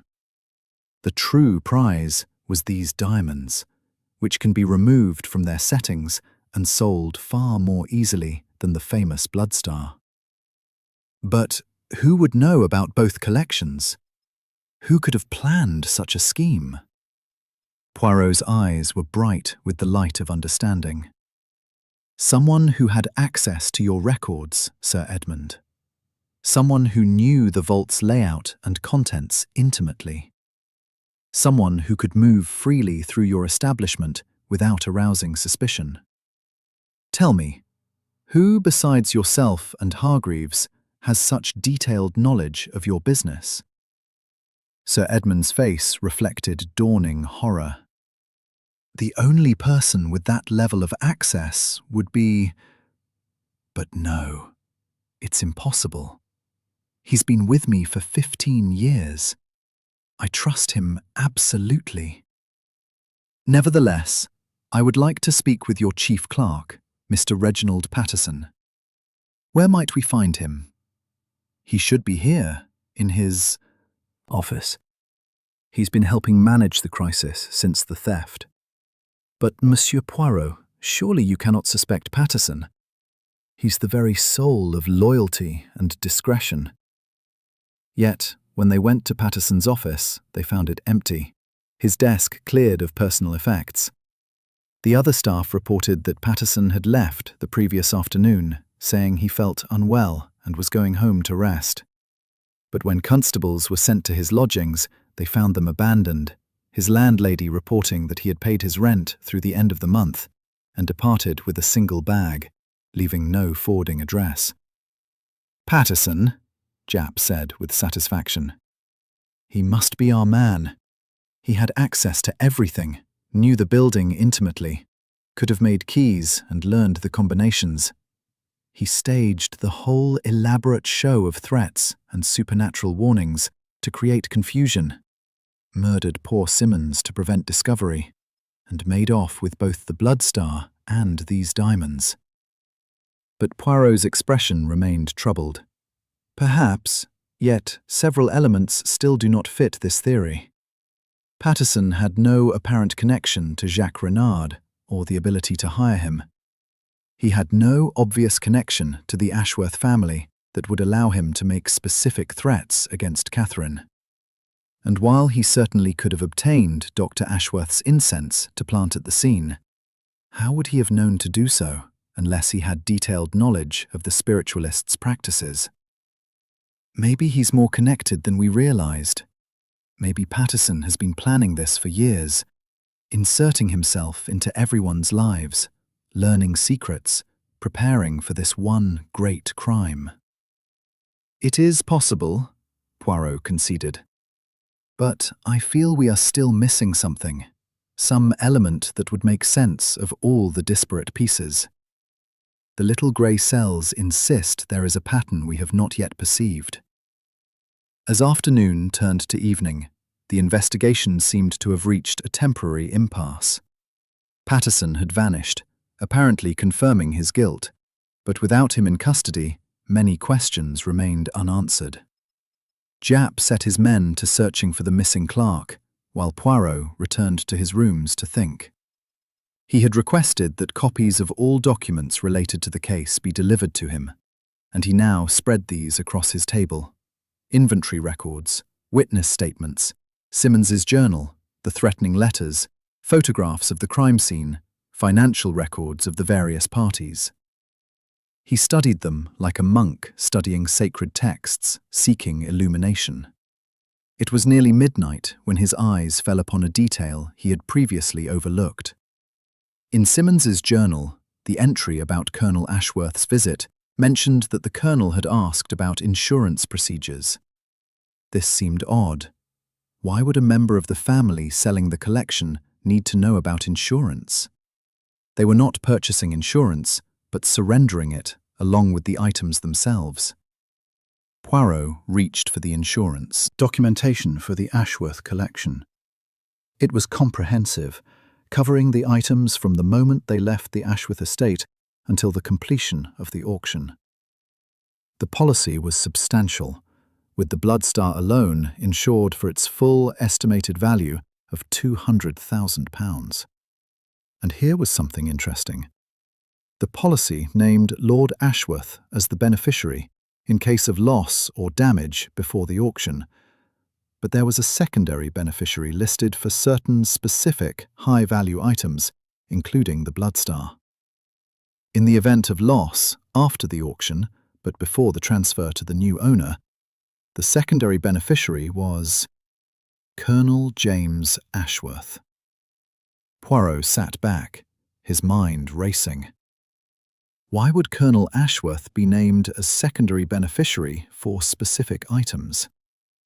He examined the policy more closely and found a notation explaining that certain personal bequests within the Ashworth family's estate planning meant that, while Lord Ashworth received the bulk of the family inheritance, some valuable items had been left to the colonel by their late father, to be sold to settle the estate's debts, but with any insurance proceeds, in case of loss, going to the Colonel personally.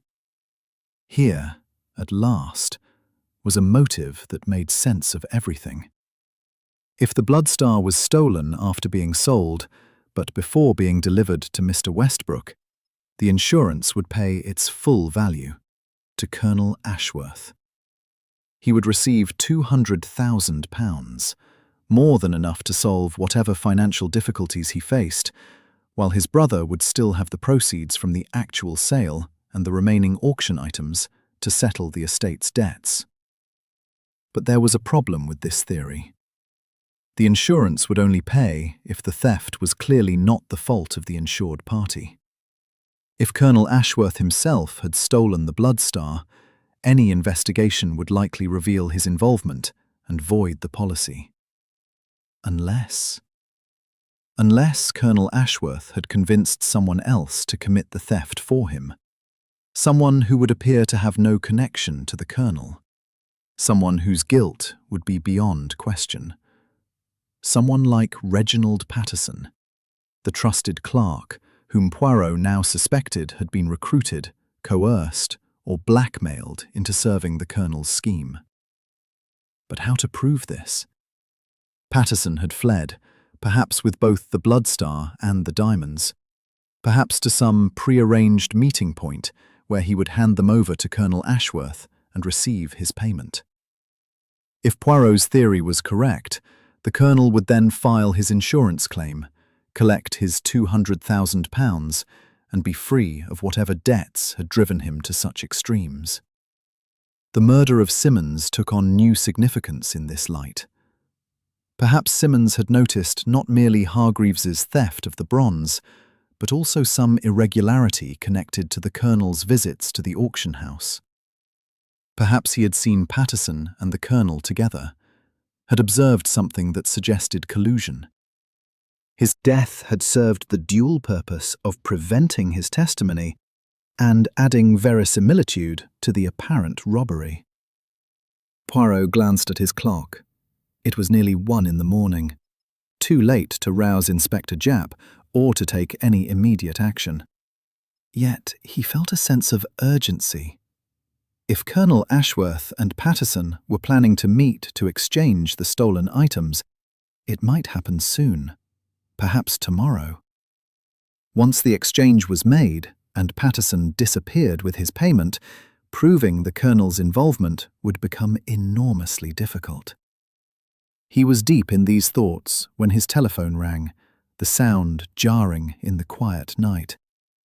He answered to find Lady Vivian Ashworth on the line, her voice tight with distress. Monsieur Poirot, forgive me for calling at such an hour, but I did not know who else to turn to. It's Catherine. She's gone. She left a note saying she had to do something important, that she would return by morning, but she would not say where she was going or why. I'm terribly worried. With everything that has happened, I fear for her safety. When did she leave, madame? Her maid discovered her absence just now. The note was left on her dressing table. It's dated this evening, so she must have slipped away sometime after dinner. Monsieur Poirot, what should I do? Should I notify the police? Not yet, madame. I believe I may know where she has gone, and why. It is possible that Miss Catherine has decided to take matters into her own hands, to confront someone or investigate something herself.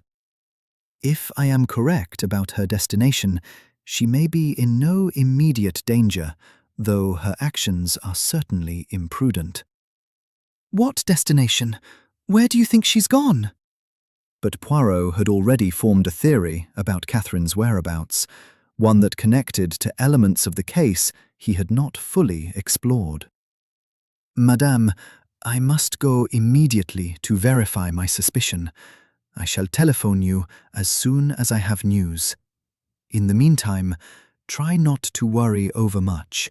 Your daughter is more resourceful than you may realize. He rang off and immediately telephoned for a taxi. His destination was the address he had noted from Catherine's earlier confession, the studio where she took her painting lessons from Mr. Timothy Ashford. If his instincts were correct, Catherine had gone there seeking answers and might have found more than she bargained for. The studio occupied the upper floor of a building in Chelsea, in a neighbourhood of artists and bohemians where late hours were not unusual. Light showed in the windows as Poirot's taxi drew up outside, confirming his suspicion that someone was indeed present at this late hour. He mounted the stairs quietly, his small feet making little sound on the worn boards. At the studio door, he paused to listen. Voices came from within, Catherine's, tense and frightened, and a man's, urgent and pleading. Poirot tried the door and found it unlocked. He entered to find a scene that confirmed his theories, simultaneously upending them.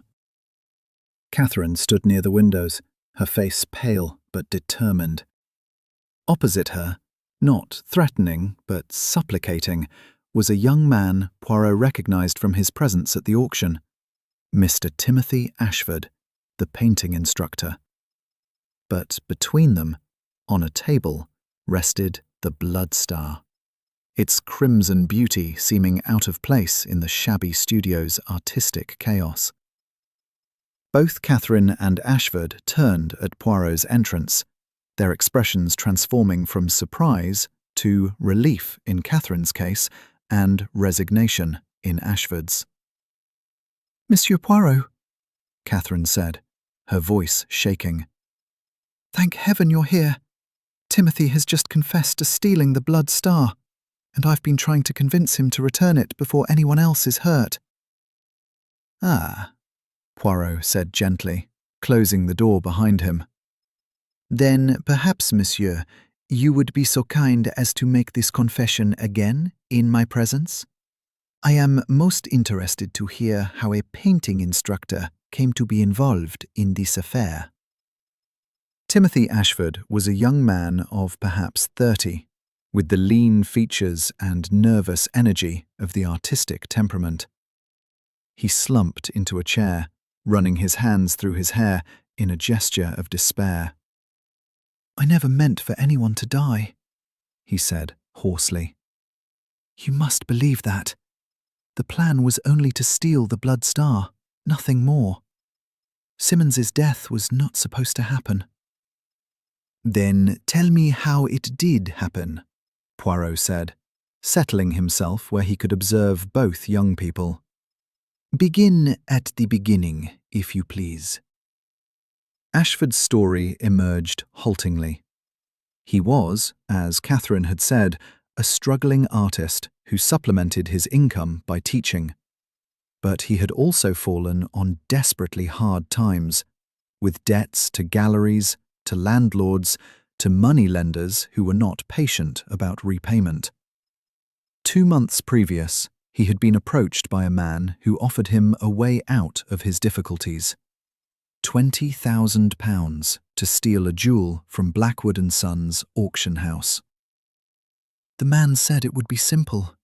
He would provide me with keys, with the combinations to the vault, with exact instructions. All I had to do was enter the building after hours, make the substitution of the diamonds that he had arranged, take the blood star, and leave. No one would be hurt. The insurance would cover the loss. It seemed almost victimless, a crime against wealth itself rather than any person. And you agreed to this? I was desperate. My creditors were threatening violence. I saw no other way. The man, I never learned his real name, was very convincing. He said he had access to all the information I would need, that he had planned everything meticulously. I believed him. Describe this man. Tall, well-dressed, perhaps 45 years of age, distinguished-looking, with a military bearing. He wore a signet ring on his right hand, gold with some kind of crest. He spoke like a gentleman, educated, cultured. Colonel Ashworth, Poirot thought. So his theory had been correct in that particular. Continue your account, monsieur. You agreed to the theft. What happened on the night in question? I entered through the service entrance, as instructed, at precisely 11:30. I made my way to the vault, where I was supposed to find it already opened by an accomplice who would have left by that point. But when I arrived, the vault was still locked. I waited, uncertain what to do. Then, shortly before midnight, Herbert Simmons came down. I hid myself, thinking he was making his rounds and would leave. But instead, he opened the vault himself and went inside. Did he open it alone, or was someone with him? He was alone. He seemed to be checking something, perhaps the blood star itself. I didn't know what to do. The plan was ruined if he was there. But then... Ashford's voice broke. Then someone else came down the stairs. A figure in dark clothing, face concealed. This person moved very quietly, approached Simmons from behind. I saw the sculpture raised, saw the blow fall. Simmons collapsed. I was frozen with horror, couldn't move, couldn't cry out. The figure then stabbed Simmons with the letter opener, making certain of death. And this figure, could you identify them? No. They wore a dark coat with the collar raised, a hat pulled low. I couldn't even determine if it was a man or a woman, though the build suggested male. After killing Simmons, this person took something from the vault. I couldn't see what, then left the way they had come. I remained hidden, terrified, for several minutes. When I finally dared to emerge, I found Simmons dead and the vault open. The blood star was still there, in its case. I know I should have fled, should have gone to the police, but I was terrified I would be blamed for the murder. And I still needed the money desperately. So I took the blood star and the diamonds as planned, and I fled. Where did you go? Here, to my studio. I've been hiding here ever since, not knowing what to do. The man who hired me left instructions for where to deliver the stones, but after seeing Simmons murdered, I couldn't bring myself to complete the arrangement. That's why I still have the blood star. He gestured to the table. I've been paralyzed with fear and guilt. Then tonight, Catherine came to me, demanding the truth. She had reasoned out that I must be involved somehow, and I confessed everything to her. Poirot turned to Catherine. How did you deduce this, mademoiselle? I didn't, not really, she admitted. But after our conversation yesterday, I remembered something. The voice on the telephone that threatened me, it had mentioned my painting lessons, my time here with Timothy. Only a few people knew about those lessons, and Timothy was one of them. I began to wonder if he was somehow connected to the threats. So I came here tonight to confront him, and I found the blood star in his possession. He broke down and confessed. I see. Poirot stroked his moustache thoughtfully. Mr. Ashford, the man who hired you, did he ever mention why he wanted the blood star stolen? What his ultimate purpose was? He said something about insurance money, that the theft would trigger a large payment that would solve certain financial problems. He was quite cold-blooded about it, treated it as a simple business transaction. And you never questioned the morality of this transaction? Ashford's face flushed with shame. I told myself no one would really be hurt. The insurance company would pay. The previous owner had already sold the stone. The new owner would get his money back. It seemed like a crime without victims. I know now how naive that was. Herbert Simmons is dead because of choices I made. I will have to live with that for the rest of my life. Poirot was silent for a moment, considering. The picture was becoming clearer, but several elements still required explanation. Mr. Ashford, you said the mysterious figure took something from the vault after killing Simmons. Can you recall anything about this object? Its size? Its nature? It was small, something that could be held in one hand. The figure moved to a different section of the vault, not where the bloodstar was kept, and removed something from a strongbox. It might have been documents, or perhaps jewellery. I couldn't see clearly. Documents. Poirot's mind raced. What documents might be kept in Blackwood and Sons' vault? Insurance policies? Certificates of authenticity? Bills of sale? Or perhaps personal documents? Secrets that someone needed to recover or destroy? He turned to Catherine again. When the voice on the telephone mentioned your secret, your painting lessons, did it threaten to reveal this to your parents?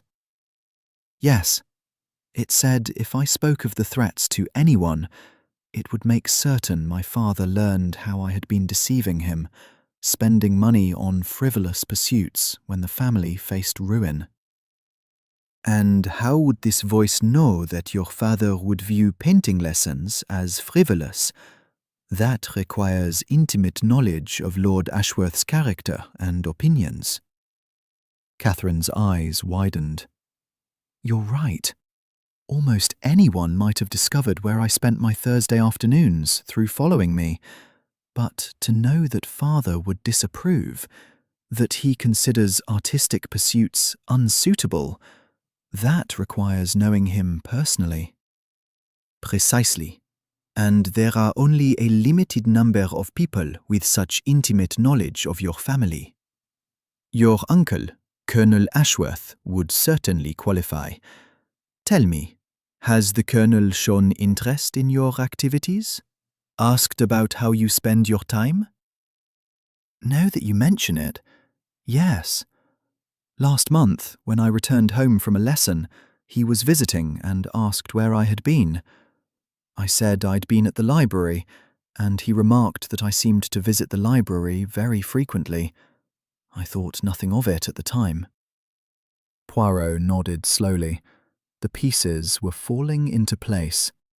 Colonel Ashworth had hired Ashford to steal the bloodstar and make the diamond substitution.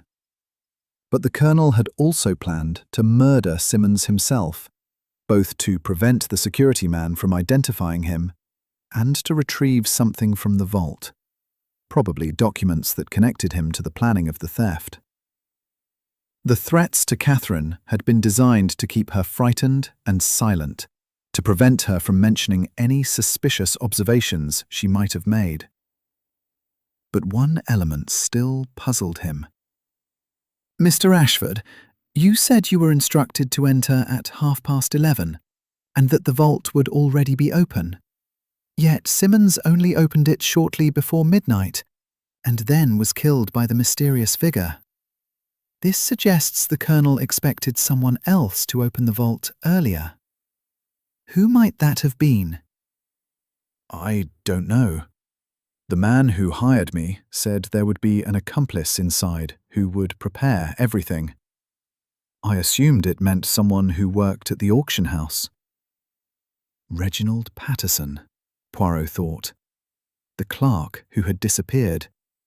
He must have been the inside accomplice, meant to open the vault, and perhaps even to eliminate Simmons if necessary. But something had gone wrong with the timing, forcing Colonel Ashworth to take matters into his own hands. We must go to the police immediately, Catherine said firmly. Timothy must turn himself in and tell them everything, and then they must arrest my uncle. In a moment, mademoiselle. But first, there is one more question that troubles me.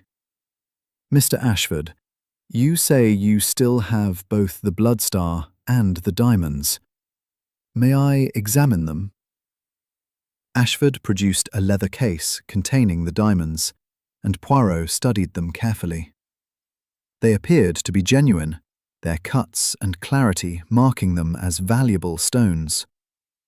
But when he turned his attention to the bloodstar, his experienced eye immediately detected something amiss. He held the ruby up to the light, examining it from multiple angles. His expression grew increasingly focused, then settled into a kind of grim satisfaction. Mademoiselle Catherine, Mr. Ashford, I must tell you something that will surprise you both. This is not the bloodstar. They stared at him in shock. What do you mean? Catherine asked. Of course it is. Timothy took it from the vault. No, mademoiselle. This is an excellent copy, a simulacrum created with skill and care, but it is not the genuine bloodstar. Observe the way the light refracts through the stone. Observe this tiny flaw here, visible only under close examination. I examined the true bloodstar carefully at the auction. This stone, while similar, is not the same. But how is that possible? Ashford's face was pale. I took it from the vault, from the case where it had been displayed. If this isn't the real stone, then when was it switched? Poirot's mind raced through the possibilities. If Ashford had stolen a fake, then someone had switched the stones before the theft. But who? And when? And where was the real bloodstar now? We must return to Blackwood Sons immediately, he said decisively. All of us, together. Inspector Japp must be summoned. I believe we are close to the final revelation, but there are still questions that must be answered before the true criminal is exposed. They travelled to the auction house through the empty streets of pre-dawn London, arriving to find it dark and shuttered. Poirot used the bell at the service entrance, rousing a sleepy night watchman who had been installed after Simmons's death. The man admitted them reluctantly, then went to summon Sir Edmund Blackwood from his residence nearby. While they waited, Poirot positioned himself in the grand salon where the auction had taken place, his mind working through the sequence of events one final time. Everything had been orchestrated, every element designed to misdirect and confuse. But now he saw the pattern, understood the purpose behind the elaborate deception. Sir Edmund arrived dishevelled and anxious, demanding to know the meaning of this midnight summons. Inspector Japp arrived shortly after, having been roused by telephone. The Ashworth family came as well, having been notified by Poirot's message. Lord and Lady Ashworth, Catherine, and Colonel James Ashworth, the latter looking particularly grim. Ladies and gentlemen, Poirot began when all were assembled. I have asked you here because the time has come to reveal the truth about the theft of the bloodstar and the murder of Herbert Simmons. What appeared to be a simple robbery was in fact an elaborate scheme involving multiple conspirators, each pursuing their own objectives, some not even aware of the other's involvement. He gestured to Timothy Ashford. This gentleman was hired by Colonel Ashworth to steal the bloodstar and substitute false diamonds for genuine ones held in the vault. Mr. Ashford agreed, driven by financial desperation. But he was merely a tool, used to accomplish the Colonel's larger purpose, to collect insurance money on the bloodstar, while his brother retained the proceeds from its sale. Colonel Ashworth's face darkened. This is outrageous. I categorically deny. Please, Colonel, let me finish. You hired Mr. Ashford. You provided him with keys obtained through Reginald Patterson, whom you had also recruited through blackmail or bribery. Patterson was to open the vault at an appointed time and depart, leaving it accessible for Ashford. But Patterson lost his nerve, or perhaps had second thoughts.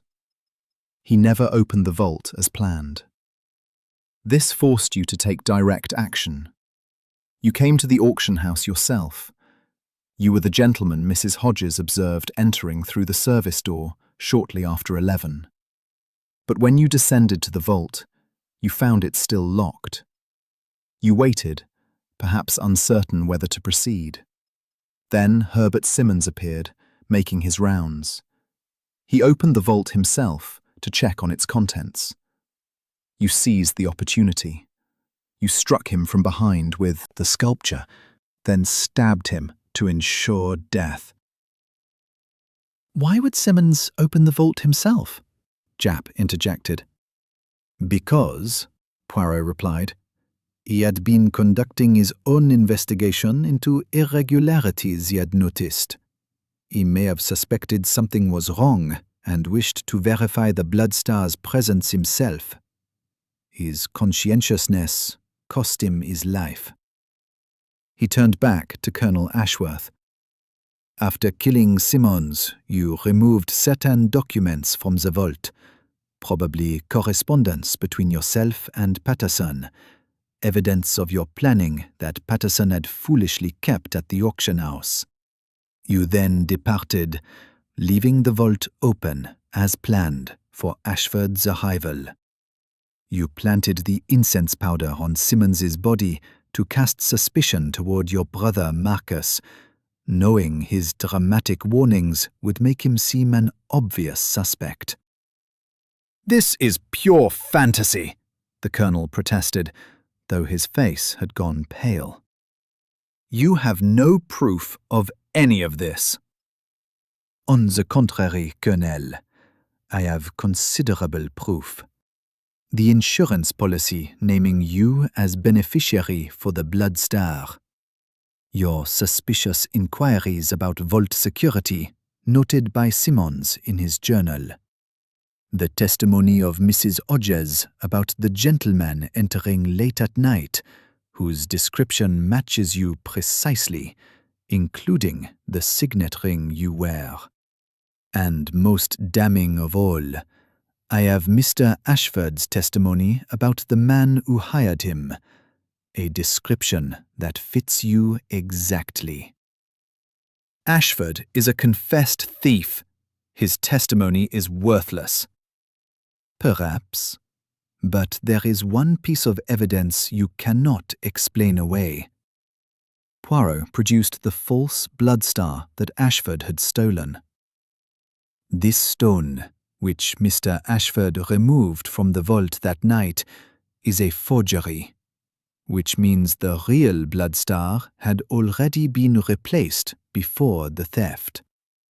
And who had the greatest opportunity and strongest motive to make such a substitution?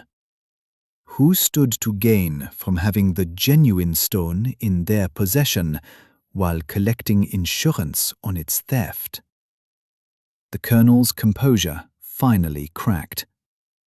You cannot prove any of this.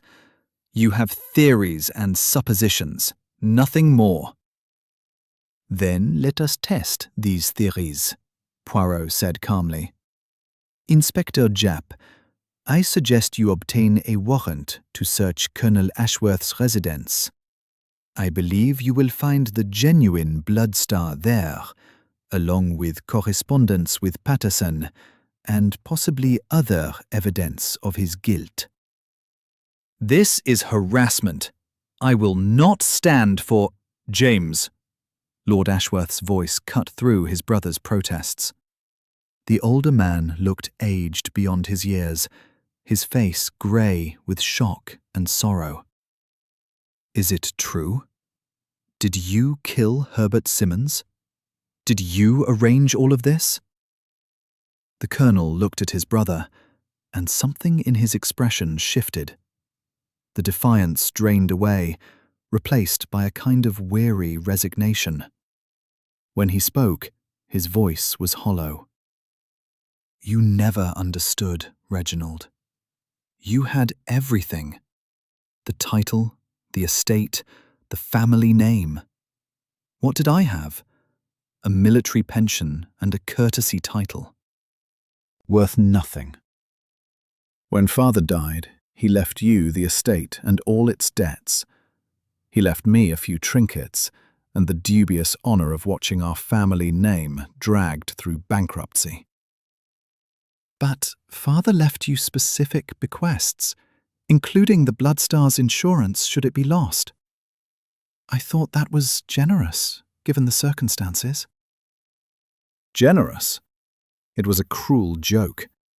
The insurance only mattered if the stone was stolen or destroyed. As long as it sat in your collection, I had nothing. So yes, I arranged its theft. I made certain I would collect the insurance while you kept the sale proceeds. I saw it as claiming what should have been mine all along. And Simmons? Lady Vivian asked, her voice trembling. You killed that poor man. For money.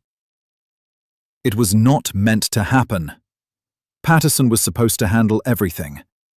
But he lost his nerve, fled like a coward. When Simmons opened the vault, I panicked. He would have seen me, identified me. I had no choice. There is always a choice, Poirot said quietly.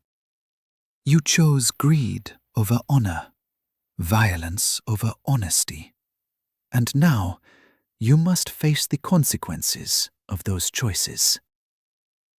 Inspector Japp stepped forward.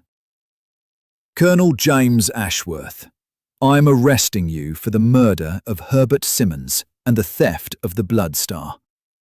You are not obliged to say anything, but anything you do say may be taken down and used in evidence against you. As the colonel was led away in handcuffs, his brother sank into a chair, his face buried in his hands. Lady Vivian went to him, placing a hand on his shoulder in a gesture of comfort. Catherine stood apart, tears streaming down her face at the betrayal of family trust. Sir Edmund Blackwood looked stunned. But, Monsieur Poirot, if Colonel Ashworth had the real Bloodstar, and Mr. Ashford stole only a forgery, where is the genuine stone now? Ah, Poirot said. That is a question with an interesting answer. Colonel Ashworth, before you are taken away, perhaps you could tell us where you have hidden the true Bloodstar? The colonel laughed bitterly. Search all you like. You will never find it.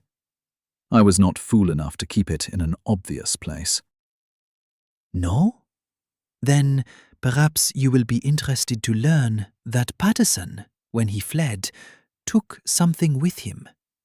Not the diamonds, which Mr. Ashford secured, not the Bloodstar, which you had already substituted, but he took documents that showed how you had coerced him into cooperation.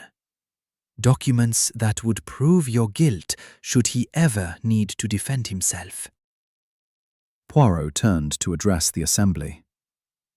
You see, Patterson realized he had been used, that Colonel Ashworth planned to let him take the blame for everything while keeping the proceeds of the crime.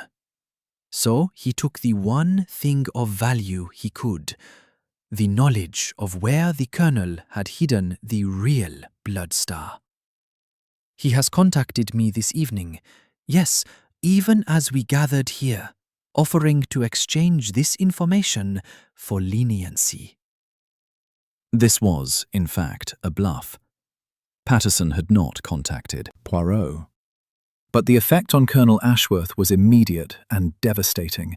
His face crumpled, the last of his defiance evaporating. He betrayed me, he said flatly, after everything I did to protect him. "Tell us where the stone is, Colonel," Jap said. "It will go better for you if you cooperate."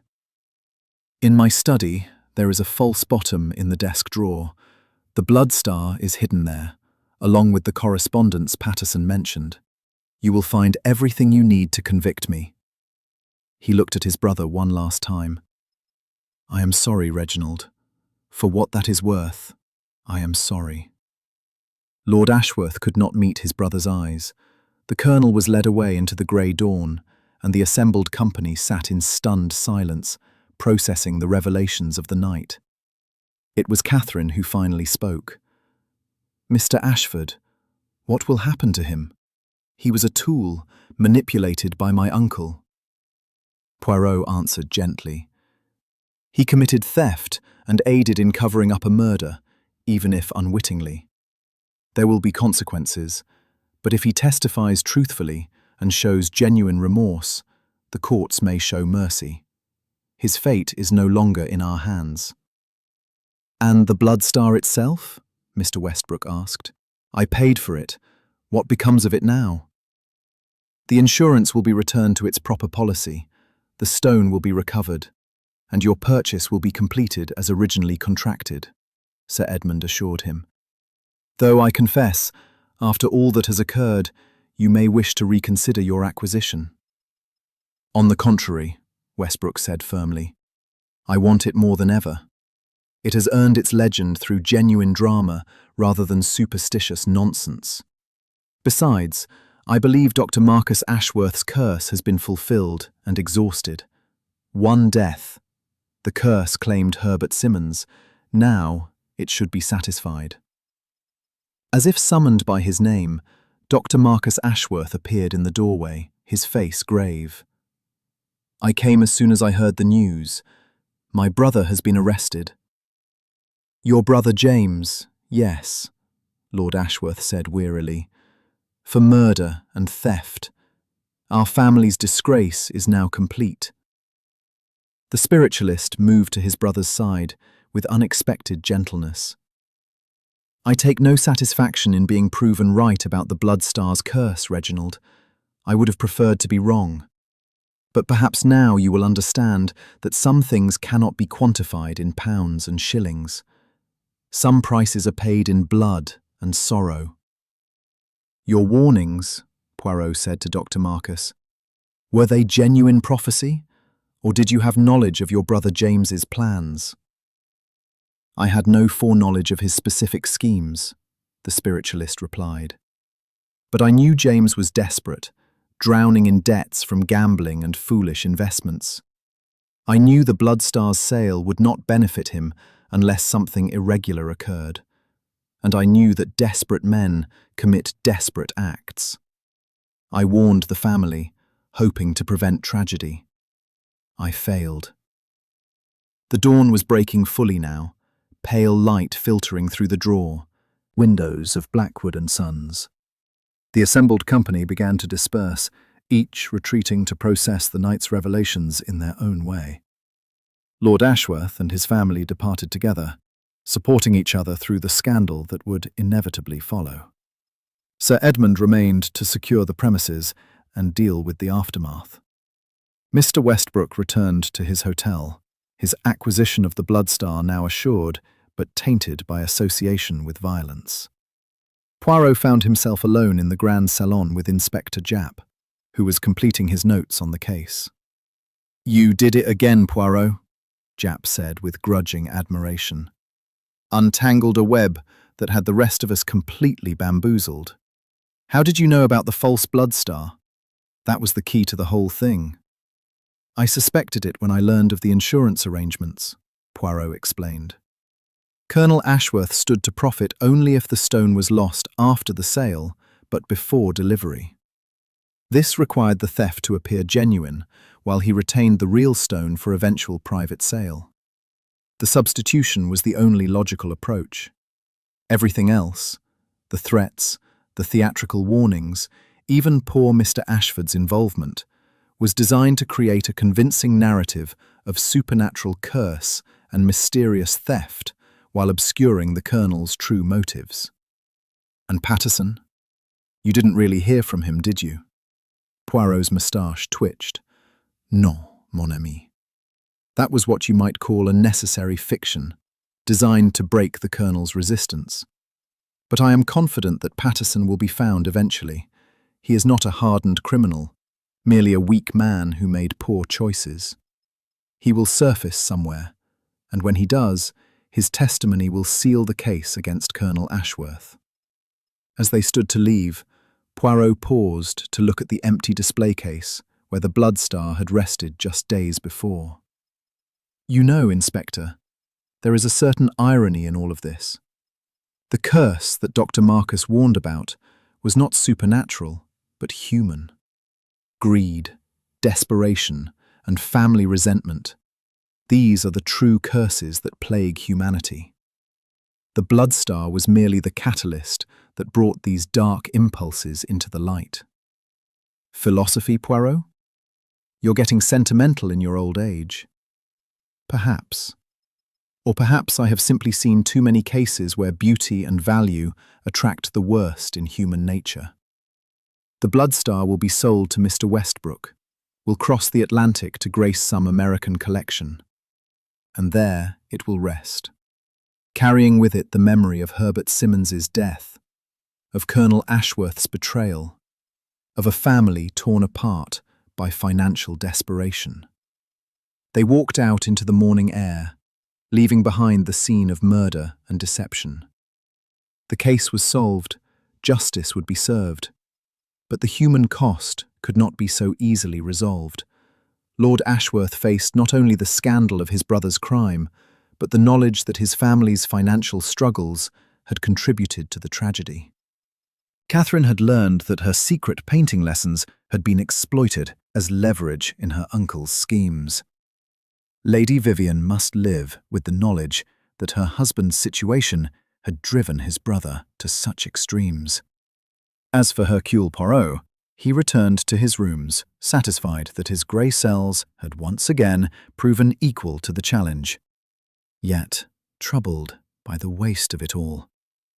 A good man dead, a family destroyed, a valuable object transformed from treasure into reminder of tragedy.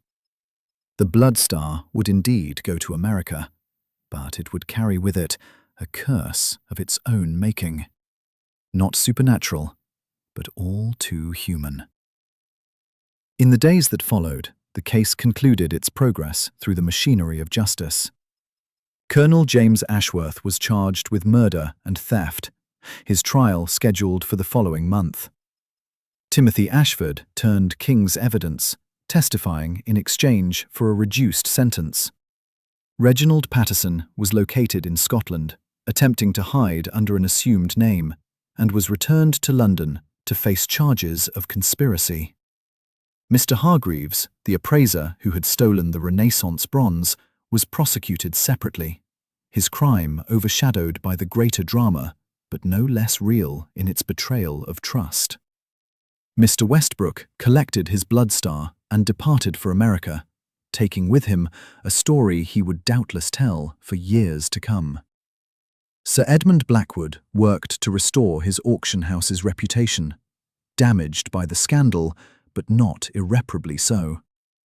The Ashworth family retreated to their estate in Wiltshire, using the proceeds from the auction to settle their debts as planned, though at a cost none of them could have anticipated. And in his comfortable rooms in London, Hercule Poirot added another case to his collection of solved mysteries, another demonstration of his conviction that truth, however complicated by human weakness and deception, could always be discovered through the application of method, reason, and those invaluable little grey cells. The blood star had claimed its victim, as the legends promised. But, unlike those ancient curses, this tragedy had been entirely preventable. The product not of supernatural malevolence, but of human choices. In the end, that was the most sobering aspect of the affair.